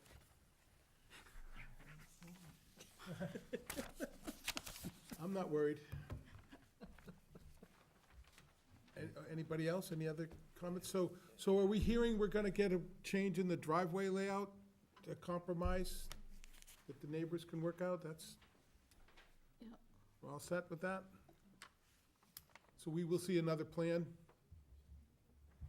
What'll happen here? Yeah, it would be easy for us to prepare another plan. I would hope that the process isn't held up, but after all, we don't have our hearing before the Board of Appeals until January 31st, so there's, I suppose if you were to continue this matter to receive that plan, we could still get this done before the end of the month, I presume, but I don't know if that should be necessary. We can submit a plan, and you close the hearing, subject to our being allowed to submit a plan for review by the planning staff if the planning staff is agreeable to that way of And it doing has to be things. contingent upon what the ZBA says, too, right? We have, Well, I believe that a planning board decision or a Board of Appeals decision can allow something in the alternative. right. And our preference would be to make it 16 feet. We thought that the 18 feet was a reasonable compromise with the town bylaw. Mr. Butt? I was going to say, because the planning board is having 3 meetings this month, our next meeting is in a week. So if the board wanted to continue, I have a site plan reviewed, run it by fire department, we could be back here in a week. It's fine with us. Okay. So do we want to close this hearing and Oh, take it con- under I advisement? would continue it for a We week. have to continue it. Continue it for a week? Even if we submit that revised plan, my hope is that there'll be a little flexibility so that if we're required by the Board of Appeals to have 18 feet, we aren't in an impossible catch-22 situation. Pat? We've always learned to regret when we close the hearing on the first night that we've heard it. Okay, so, now, having said that, if all of these things come through and the fire department says, okay, I'm not sure that I have a problem with closing the hearing next week and voting on it if Tom can have a decision ready at that time. See, that's why I was getting at closing the hearing now, so we would have next week to discuss it. No, I think what we could do is close the hearing, discuss it, and if Tom, The because same we night. all seem to be on the same page here. Yeah. If there were some discrepancies with the board. Well, I don't think there's anything that prohibits us from preparing a draft decision prior to the close of the hearing. We could be Right. working on that over the week, so we could have a draft decision put together, revised site plan run by the fire department, and I'll be back here. And flexibility if necessary with the ZBA. So that could all be handled this week, Next week. next week, yeah. So did I hear a motion to continue the hearing until January, let's go with 15th at 6:50 PM? So moved. Second. Any other public comment? Okay. All in favor? Aye. Okay, Thank you. thank you. Looking forward to it. I don't think there's gonna be a problem. This is great, huh? I actually asked them. Total I blow asked away. the beef that I said beef staff report, and we got a lot of steak with it. This is amazing. Your Mike? brochure? So we were just commenting, I had actually asked the staff to take the one page with a bunch of bullets on it, staff report, and beef it up a little bit, and it's quite a change, for those of you who didn't notice that. I was looking at it on my computer, and it's just, Very good. Okay. We're running a little late. Notice. there's a public notice on this, Jim. Notices, yes. Well, read what Okay, it the is. first of all, applicant Falmouth Housing Trust special permit application to modify condition 1 of the special permit decision issued December 8th, 2004 to Albert Shamsi trustee, which allowed for a density bonus of 2 lots, lots 9 and 10 on Pam's Way. Any notices? Notices for the public hearing of Falmouth Housing Trust was published on 12/21/18 and 12/28/18, and 40 abutters were notified by certified mail return receipt. Tom, I had asked you to talk to town council on this. If I may, and I have shared this, my memorandum with the applicant and their attorney regarding the modification of Pam's Way, and I've talked with a number of the neighbors. And let me say that there's a lot of people who would love to see this happen. However, after discussing the matter with town council, council has opined that the permit issued in 2004 cannot be modified. Council also notes that the special permit is lapsed and might have been extended prior to the lapse had such a request come to the planning board, and the planning board found good cause for an extension. Mr. Duffy notes in paragraph number 2 that the board might be able to grant an extension, typically 1 year, to allow condition number 1 of the 2004 subdivision approval to be extended. I also note that the Town of Falmouth Affordable Housing Fund didn't exist in 2004 and could be the recipient of the $200,000 per lot. In Mr. Duffy's email to me, he said that the subdivision plan was approved by the planning board in 2004 under the Affordable Housing Development Special Permit bylaw in effect at the time. Condition number 1 provided for 2 bonus lots. There were restrictions. The 2 lots were not eligible for building permits until the developer contributed a specific fee to a local housing fund. By its terms, condition number 1 expired 3 years from the date of endorsement of the plan. The lots were never developed, probably, he says, for economic reasons, and the condition expired in 2007 or 8. The zoning bylaw that contains this provision, section 238-138, which allowed a payment in lieu of, or payment for greater density or bonus lots, has been repealed in 2010 and no longer exists. There's an application before the planning board to amend the special permit and modify condition number 1 to reset the fee to a local housing fund to a lesser amount. This application apparently assumes that the condition remains in force and effect and may be extended by the planning board for a good cause. Lapse determined by the planning board for a good cause is determined by the planning board for a good cause. To this date, that's not happened. Typically, he notes the determination to extend is made before the lapse and not after the lapse. However, he's not aware of any controlling statute or rule. The former section 148-138 makes no mention of the procedure to extend. He goes on to conclude, however, for further consideration, the fact that 138 has been repealed and deleted from the bylaw, it is no longer within the authority of the planning board to apply it to new subdivision plans or modify conditions previously approved for subdivision plans. And further, it says in consideration, the effect of the 2004 mandate was that fees would be based on independent appraisals and not based on a purchase and sale agreement between the private parties.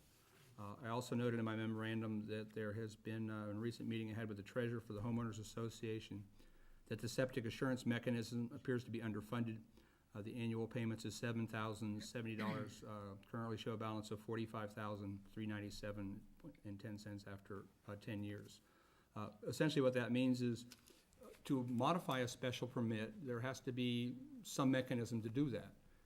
Had 138 not been repealed, you might have had an opportunity to go back and revisit what that payment in lieu of. But council's recommendation is that at this point, the permit has lapsed. You might extend it, but not renegotiate it or revalue it. Another question that came up, I think, from a couple folks was, well, could there be a contemporary appraisal that set a value for these lots, as there might have been in 138, but once again, because 138's been repealed, there's really no mechanism for that.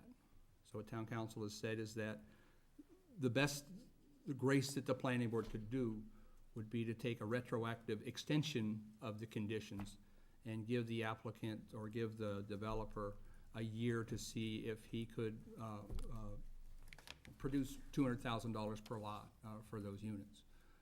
I understand from talking to various folks in the business that The sales price or lots in the area is probably more around 150, 160.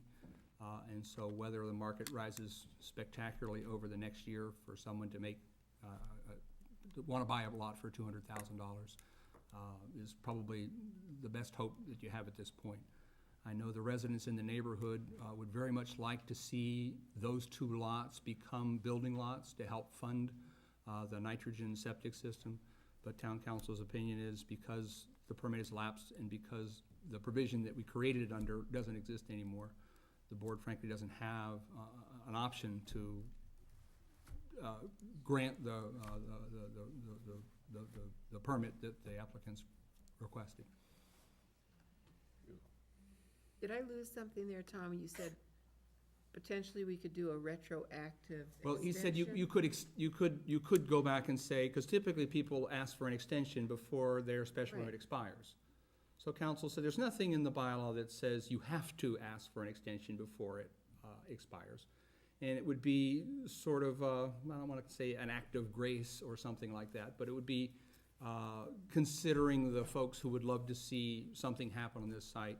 It's essentially the only tool the board has at this point to say, you know, we could extend an expired permit a year and see if you can find somebody who wants to pony up So in $200,000 short, you're saying we could possibly deal with the time, but we can't deal with the money. That's what council That's said. all that long words, it's phrased down to this, that little phrase. That's what I wanted to get to, so we could understand it. Extend the time, but you can't Extend the extend time. the deal. But the deal, we can't change. Can anyone else change it? I suppose if they came to town meeting and reinstituted the zoning, but that's quite a stretch. But essentially, you have a permit, and you can modify a permit by essentially applying for a new special permit, but there's no special permit to apply to modify for because 138 is gone. So best case scenario, the board could say, well, you know, we'll extend the condition for a year, and perhaps over the period of that year, they might be able to you know, find some mechanism for getting 200K per lot. It seems strange that there'd be no way out of the weeds. Well, it's, like I said, if 138, if there was still a payment in lieu of, because this is all about a payment in lieu of rather than building those affordable units. And there's no longer a payment in lieu of in the town zoning bylaw. You could call it something else. John? So, 2 questions.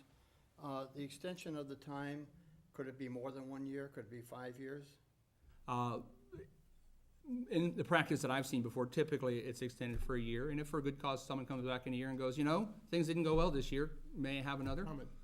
So then the other thing, if I understand this correctly, if we extended it for a year, let's say, and use that number, and the developer wanted to build a house on that lot, he could pay the $200,000, build a house, sell the house, market rate, and then do the same thing with the next lot. I would think so. Or they could sell, the developer could sell that lot to someone for $200,000, and they could build a house and, you know, just do the market rate. Yeah. But the money would go to the Falmouth Housing Trust or the Well, the Falmouth reason we're talking about the Affordable Housing Falmouth, Fund or whomever it would go to. the reason we're talking about the Falmouth Housing Trust at this point is because they are the applicant. I understand. But the condition basically said,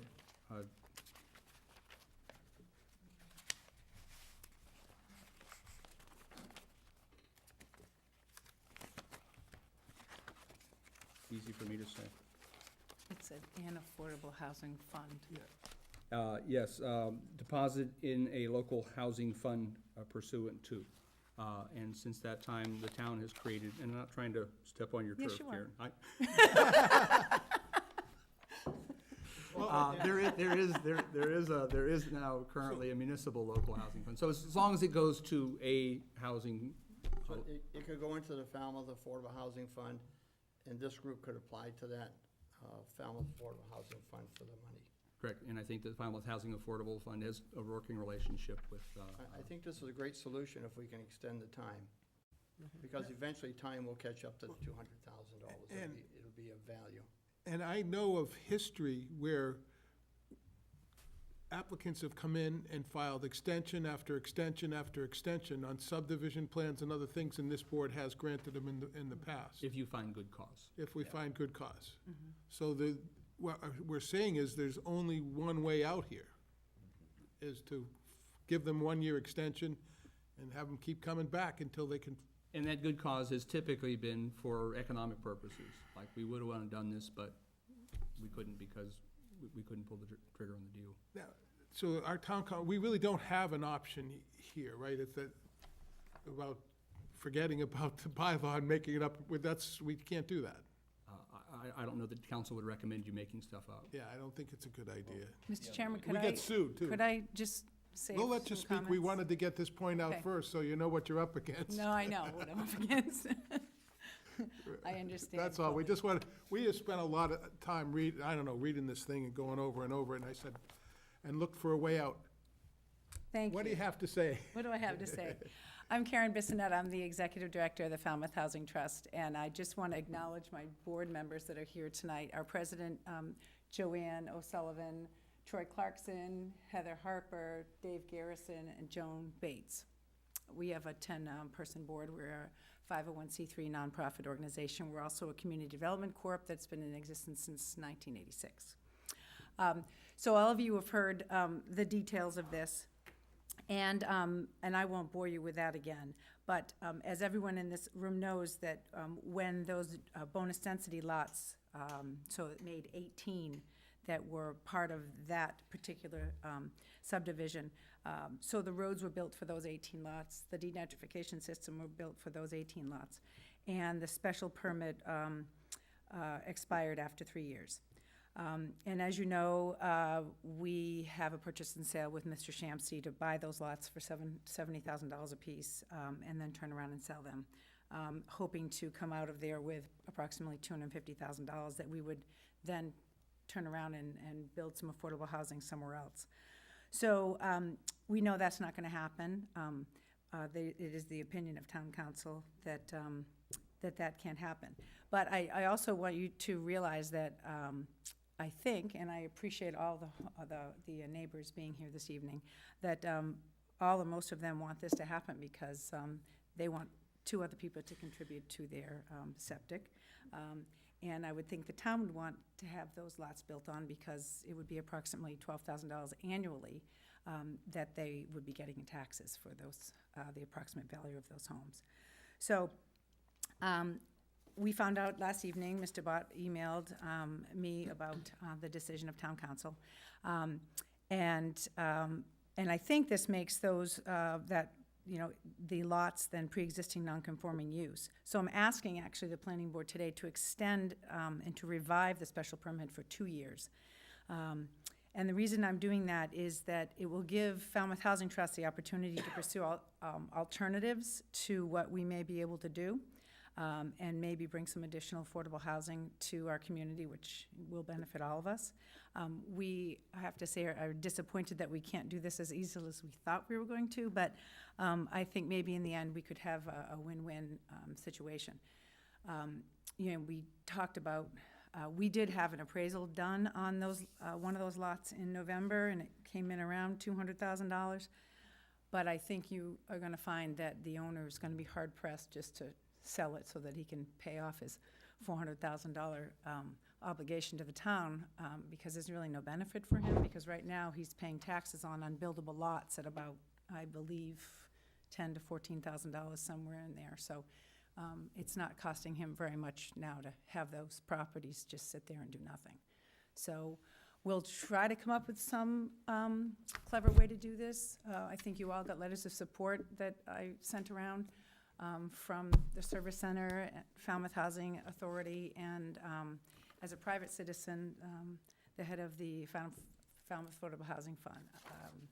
So anyway, if you have questions. So you were asking for 2 years? I am asking for 2 years because I don't think a year is enough. We know how things move here, and so I think that a year is just not enough time. And so we're asking for a 2-year extension of the special permit.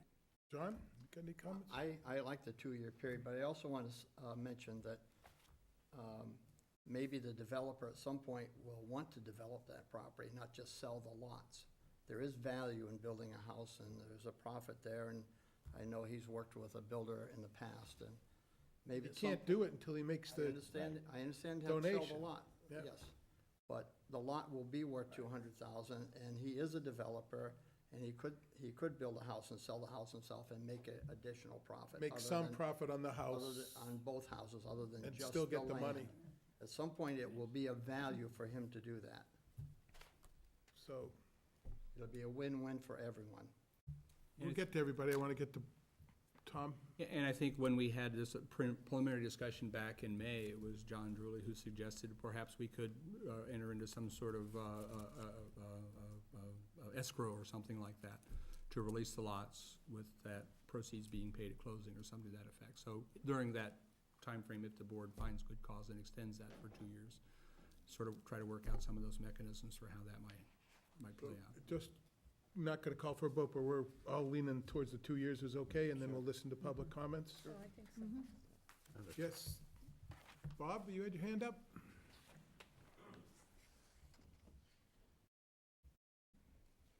Thanks. As you know, I represent the developer, Shamsi. We've worked long and hard with the Falmouth Housing Trust, and it's been a pleasure to do that, to try to make sort of a lemonade out of lemons with this situation with the two lots. You know, when the two lots were created 15 years ago, there wasn't any benefit to the developer other than the lots themselves. It wasn't as if there was some greater density if you then provide, no. The 16 units was what was allowed. The two more were allowed, but only at $200,000 a lot for affordable housing. I don't think that the special permit itself has expired. It's condition 1 that expired. That's really what town council is saying, and you can't modify, he says, the special permit. But the rights under the special permit were exercised, reliance on the special permit was exercised. Pam's Way was constructed. That's this. There was no need for Pam's Way at all except to serve those two lots.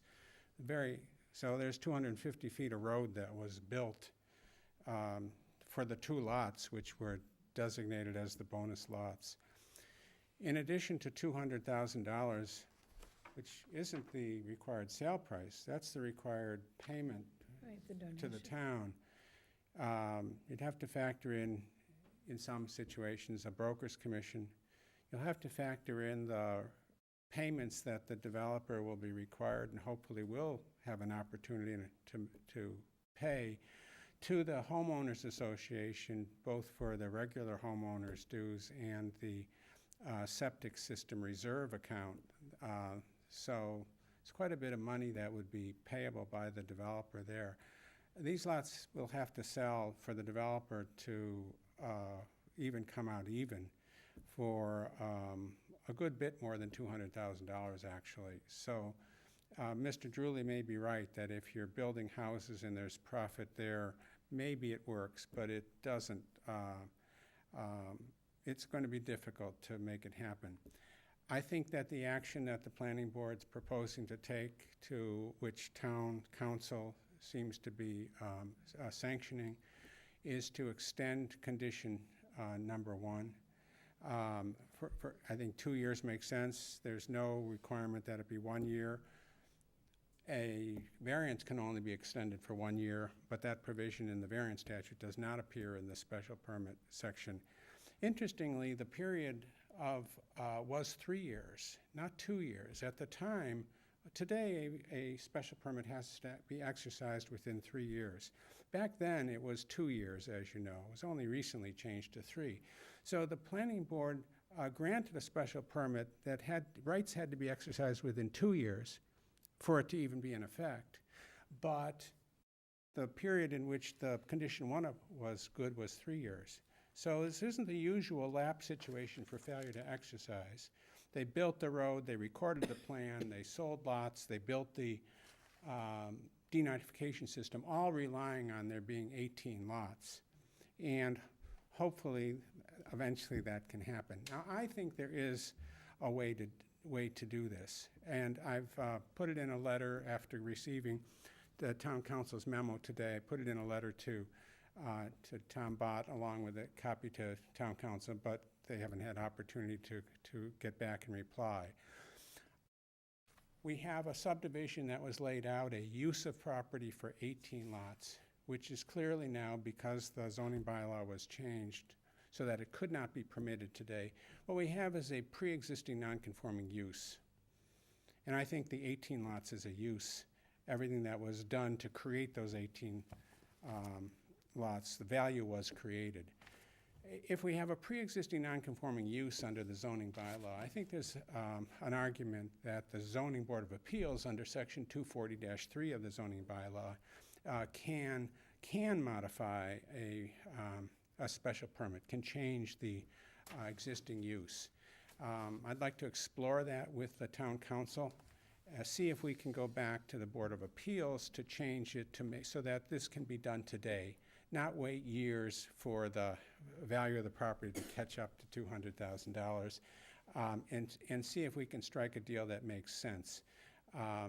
And I'm hoping that that's a way to deal with this situation. But the first step in it would be to, in a sense, revive Condition 1, to extend it for a couple of years. That the planning board can do, so I hope you do that. And then maybe there's a way to go make that lemonade sooner, working with the Board of Appeals. We can just take this one step at a time Yeah, it right is. now. And, okay, we understand what you're trying to do, but we've got a town council that said this is what we have to do. Oh, I so agree with you completely. Instead of debating this any longer, do we have a motion for a 2-year extension? I'd like to move that we extend this for 2 years. Second? Any further discussion? There are a couple of Okay. comments there. Okay. No, for you, yes. Come up, please, come up and identify yourself.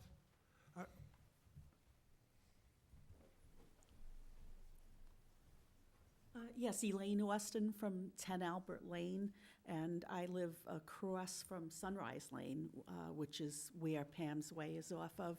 And there's only a few things, no matter what goes there, I would assume it would be some kind of single-family house, whether it's affordable or non-affordable, or, or market rate is what they say. Right now, we're talking about the extension for this condition.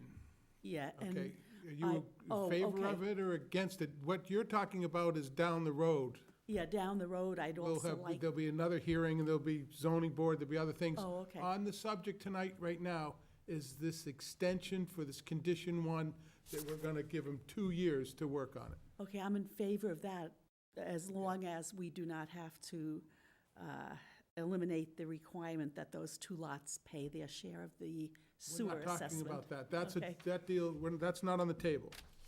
Okay, Okay, that's, so then I would have to. in fact, I think town council has said we can't change that, right? That's fixed. So I'd have to pay attention to future. You're gonna have to watch this along with the notices rest of to us. make sure that it doesn't change. Okay, thanks. They're gonna go to the zoning and try to do something, but you're gonna have to go to that meeting. But as far as right now, we only have this one issue, is the extension, and that's what we're trying to do. Anybody else who wants to talk about it, please come up and identify yourself. Good evening, my name is Steve Kramer. Along with my wife Mary, we own 60 Kroll Road, a property that abuts Sunrise Estates.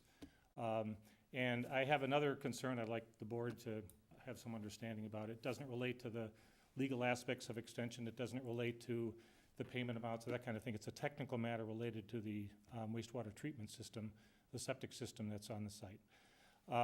That septic system was designed to accommodate the full build-out, as I understand it, of Sunrise Estates. But I am a professional civil engineer. I've been in this business for over 40 years. And I can say with a lot of experience that septic systems are not, the design of them is as much an art as it is a science. They don't always work. I've been involved in a lot of failed septic systems of this magnitude, smaller and larger, that have failed, despite the fact they're designed with, accordance with the state Title V and other requirements. And I'm not trying to say this hypothetically, because there has been testing of the groundwater in between, or in the vicinity of the septic system on an adjacent property. And that, those tests have failed in accordance with the requirements for potable drinking water. And they've failed by containing constituents that are common indicators of septic systems. And I think it's highly likely, based on where that property is positioned relative to this and the general regional groundwater flow in this area, which I'm familiar with, I think it's highly likely, although it's not proven, I think it's highly likely that the contamination is coming from that treatment system. And there are potable wells in this neighborhood, some of which existed prior to this development, some of which have been installed since the development, some concurrent with the development. And those wells are at risk, in my opinion, my professional opinion, based on this septic system. And adding 2 more homes, despite, I don't care how many, I personally don't care, and as an engineer, I don't think it's a reliable indicator that this system was designed for any given number of lots, or any given number of bathrooms, or any given number of homes. It appears, at least based on the evidence that I've seen, that there's a good chance that that system is contaminating groundwater off-site and is impacting currently at least one of the potable wells in the area and is presenting a risk to other potable wells in the area. And adding 2 more homes will just magnify that risk. Every bit of flow that is increasing tends to extend contamination and make it higher contamination. So I am strongly asking the board to consider not extending the permit unless it can be proven by field testing, by experts, that that system is not a threat to the adjacent domestic wells. It'd be a Board of Health issue. Yeah, I'm trying to think of what we can do. That, Board of Health should have to get involved in that. Somebody's supposed to be monitoring the Well, and this system. still has to go before the ZBA. And too. there's still be ZBA. But we understand, Okay, but right now, nothing can happen unless we Unless do we this extend it. 2-year extension. right.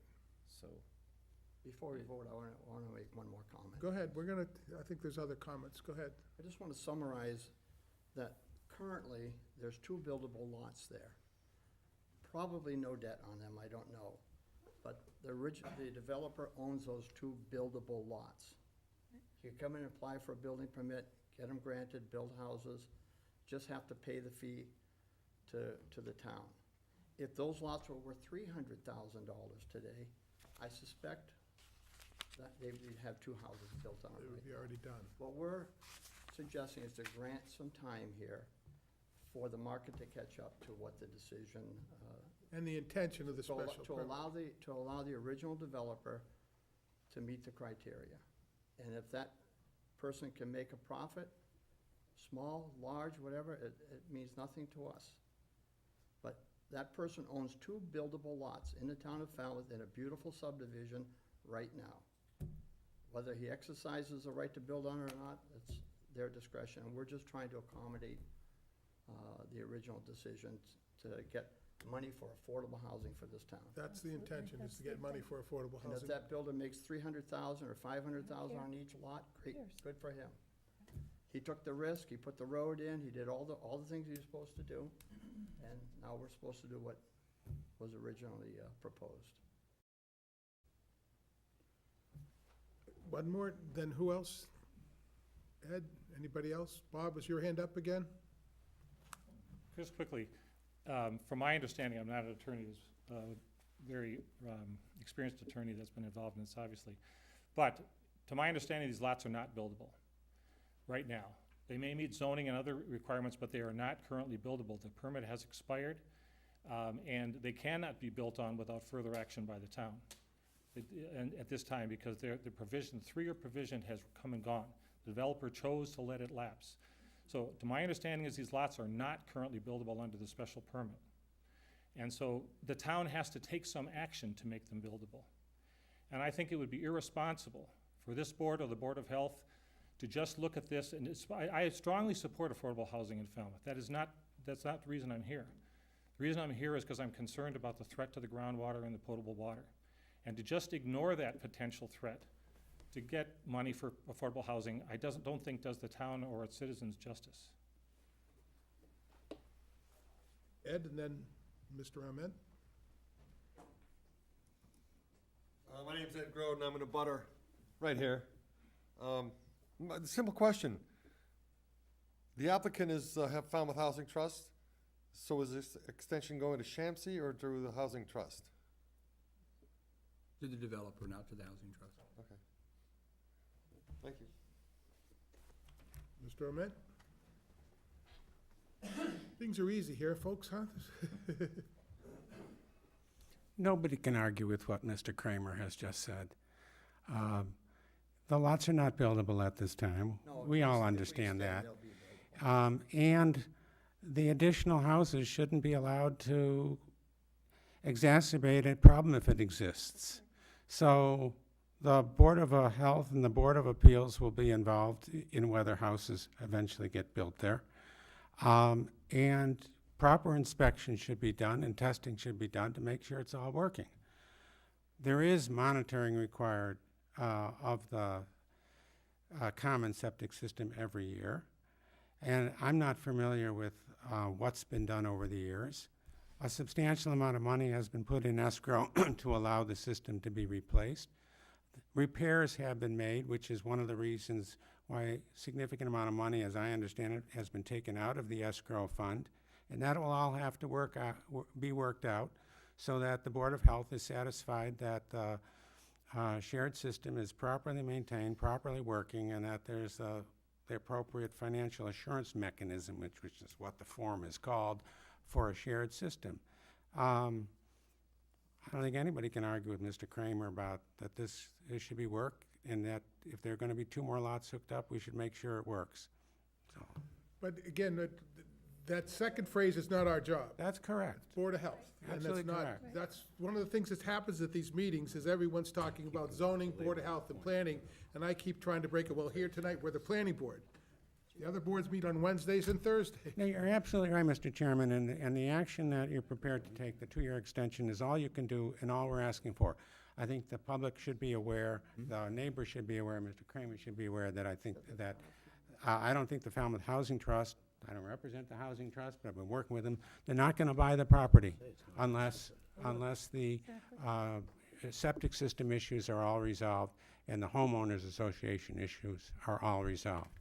And if an additional issue is the actual, not just the financial issues, but the actual operations of the septic system, I think the Falmouth Housing Trust is going to be concerned about that as well. Thanks. Yes? Please come up, identify yourself. No one at home can hear you unless you step up here. I'm Mary Kramer, I'm short. I just want to make sure I understand this. In the planning board granting the 2-year extension, you potentially are putting current unbuildable lots into the category of being buildable, should Mr. Shamsi come up with the $400,000 and an agreement is reached. Is that correct? Am I Which was the intent of the original special permit with this, yes. Okay, so, And we consulted with our attorney and says it's possible for us to do this. okay, but I just want to make sure that that is what you will be doing here by granting an extension, taking something which is unbuildable and green space and turning it into potentially buildable lots, As it was before, as it was back in 2004. right before the lapse. Okay, am I understanding that Well, correct? the whole space was green space at one time. We're No, saying. no, am I know, understanding, just in regards to these we're- 2 We're lots? trying to extend the special permit for 2 years. Okay, so in doing so. Condition of the special. Right, in doing so. That's one of the side effects, that's yes, one of the side absolutely. effects. But it's not the And intent. I just wanted to also make a clarification. Pam's Way, actually, Mr. Ament, I think, said it was designed specifically for these 2 lots.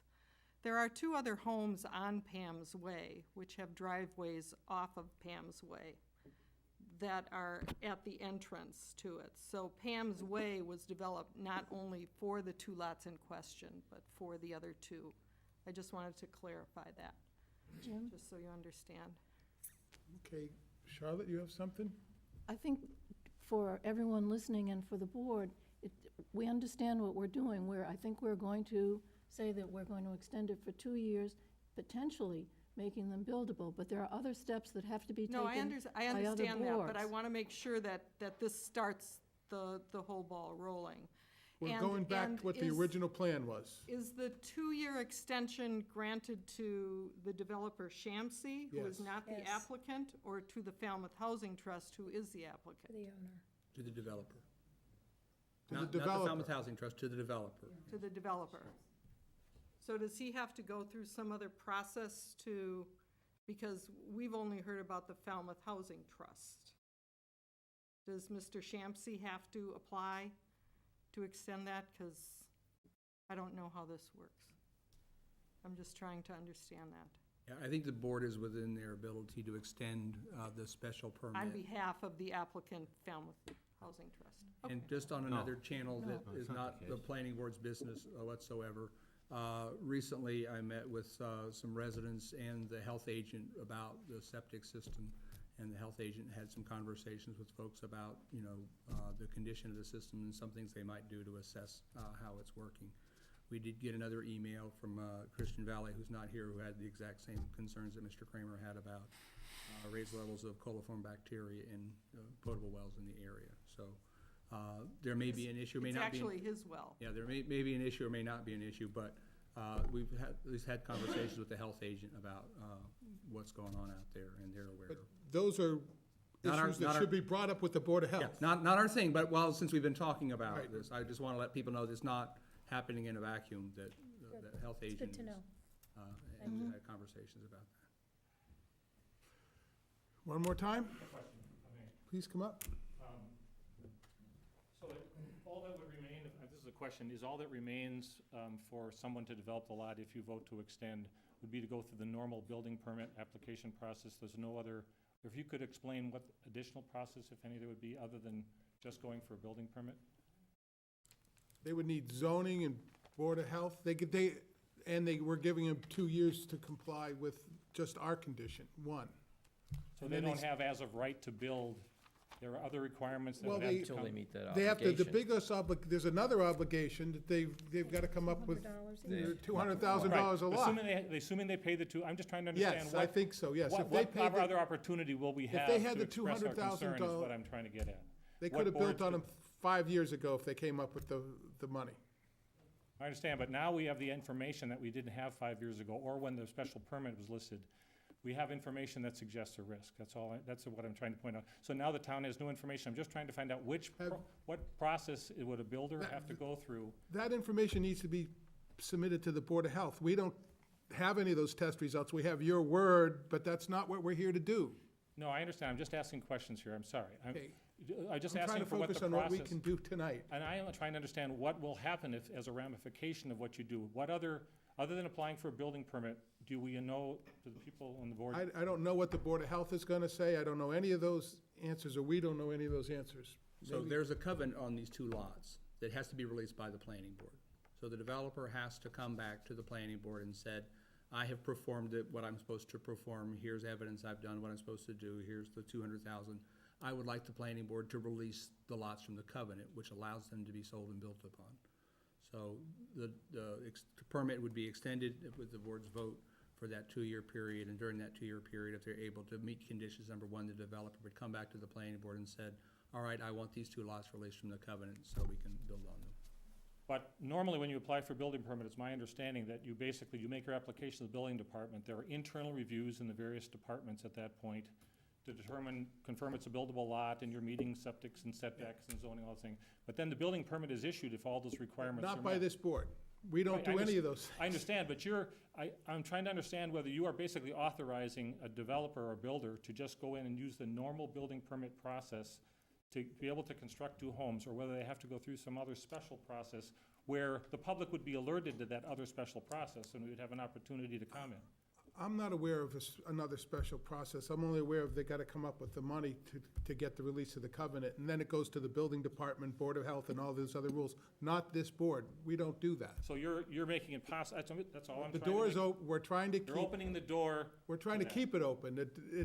This was the original intent of the subdivision, to do this for affordable housing. That's what they did. But you've heard the story, how the bylaw's gone away. No one anticipated all these changes. No, I understand. We didn't necessarily anticipate the problem either. Thank you very Yeah. much. And if there is a serious problem there, the Board of Health has got to deal with it. You can't be contaminating somebody's got to deal with that. Thank you. Any other board members? Anybody else from the public? Please come up. We're actually getting to know you folks. We've been dealing with this street and puddles and pavement and for years. Sidewalks. So I just wanted to put something in perspective. Mr. for the board. Thrasher, right? Mr. Thrasher, 58 Kroll Road. Family's been there since the 40s. I've been there over 20. So I was there before the development went in. Just want to put things in a little perspective for the board as to why you're getting a little bit of the pushback. And it's not against the neighbors in the neighborhood, because whether there's 18 or 16 out front, it doesn't really bother me. But I have had assurances from the board. I have attended every meeting for this development when my son was in a carrier. And I have a drainage issue. And I was told everything wouldn't impact me, and everything would be all set. And I still have a drainage issue of washout in my driveway, and when it came back to the planning board, nothing could be done. So I understand Mr. Kramer's concerns, because I'm one of 5 wells that I know of back there. And Mr. Valley, who sent you a letter, has been dealing with bacteria in his well with a young family there for the past year, and now I think he's gone down 300 feet. And Mr. Kramer's well's next, and mine's next after that, and then goes Mr. Thomas's, and then we also have Mr. Osel down the street. So what's happening out front is impacting us. And I understand you want to, the money for the affordable housing, I'm all for. I was here for the deal. They wanted 20, we went to 18. We're gonna give them some money, and we're gonna have a cluster development out front. And I understand why you people wanted to maintain your septic system. But the assurances that we get, I mean, to go to the health department, if the health department checks it out and says, yeah, we don't think that's the problem over there, and Mr. Valley's on his own, as this spreads on, we end up dealing with it. And that's what I just wanted the board to understand, is why Mr. Kramer's new. I've been sitting here, I'm trying not to talk, because I know it's not part of your decision, but it's impacting people out front. This development I've had telephone poles down, live wires down, inaccurate curb cuts, pavement that had to be removed, sidewalks that weren't put in. So when it comes time for the developer who lives on the West Coast, he's not here living with it. We're all looking at a great opportunity here, but the developer isn't living with what's going on. Thank you. I thought we required the sidewalks. Yeah. Everything, but we all had. I'm confused. It was brought to everybody's attention when Right, they but- wanted to release the bond, and then Right, they but fixed we made a it. So it's decision that not the been, sidewalks had to go and they in did go in, but it's because they not needed- been a flawless, it's No, not been a believe me, we know well-done, that. it's not been a well-done, well-executed, and there have been impacts. When I asked about widening the road, so I just want to put it in perspective for you why there's some resistance. It's not to the development out front, Actually, it's this- to what's this going on. Subdivision has been an education for me in my career here at the planning board, and why we should have sidewalks. Because I was ready to waive them, and then we found out we really shouldn't, because they're needed. They're not just for the homeowners, they're for everybody for a long time. So I'm gonna go back to try to focus on just the issue that we can get our hands on. We have There's a lot- motion. Yeah. I made a motion. Wait, Right. there's another person. Is there someone else? Yeah. Please come up. I was gonna call for the vote. That's what I was trying to do. We need a second. No, we do have Got a second? We did. Yeah, I'm just ready to call for the vote. Joan Bates, I'm a member of the Falmouth Housing Trust and a local realtor. And one of the things I wanted to mention is a lot of folks spent a lot of energy worried about this, thinking about it, trying to resolve it. Moving forward, it seems to me, from my perspective, having sold a unit in there and had a unit in there, at Sunrise Estates on the market, being familiar with it, that this is a way of resolving forever that particular development, because the folks involved care deeply about the community and want it to do well. And also, I think Falmouth as a community cares deeply about the quality of our water. It's not going to be abandoned or forgotten.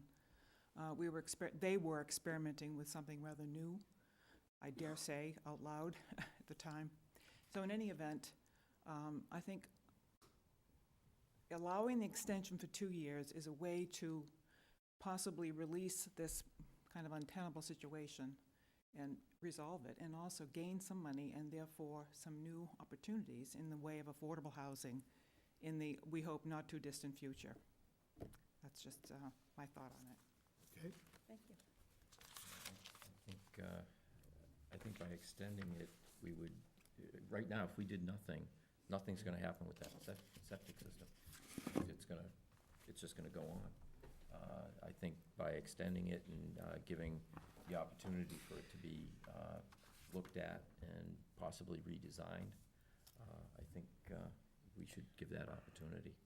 Actually, the Board of Health should look at it now. Yeah, yeah. Now, yeah, but- those but- are issues the That- Board of Health that's should be something the dealing Board with of Health now. should be dealing with. Right now, not us. So, shall we vote? All in favor? Aye. Opposed? None. So who was the mover and who was the second? I moved it. Moved. I think you seconded, didn't you, Bob? Yeah, I think I did. Yeah. Yeah, Moved and seconded. yeah. It was so long ago. Yeah, I know. Years ago. And Okay, we're still meeting, so please keep it down. We have more work to do. one last question, was that a unanimous vote? Yes. Now, I'm losing my voice and I haven't even been talking. because of the hour, You gotta watch them. we keep the committee reports and the Davis Straits reports on the agenda, so if anything comes up. We've actually talked about general correspondence and anything. Can we just skip discussion Yes. for tonight and talk about, one last thing we need to talk about is future agenda items. Does anyone have a future agenda item? An item I'd like to bring up. Well, now's the time. Can you keep it down, please, folks? Will it automatically be on the agenda that we're going to be seeing the warrant article language and explanations? Is that coming forward? Yes, our hearings of, not that I think we officially said those magic words, but we have continued the public hearings for the zoning articles until January 15th at 6:40 PM, so we'll be back Right. in a week with those.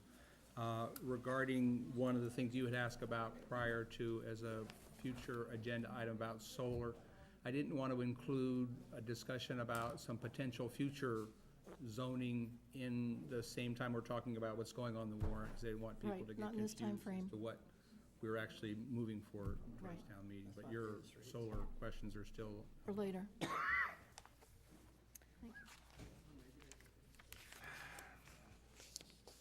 so Paul, what was your future, or your Yeah, agenda item?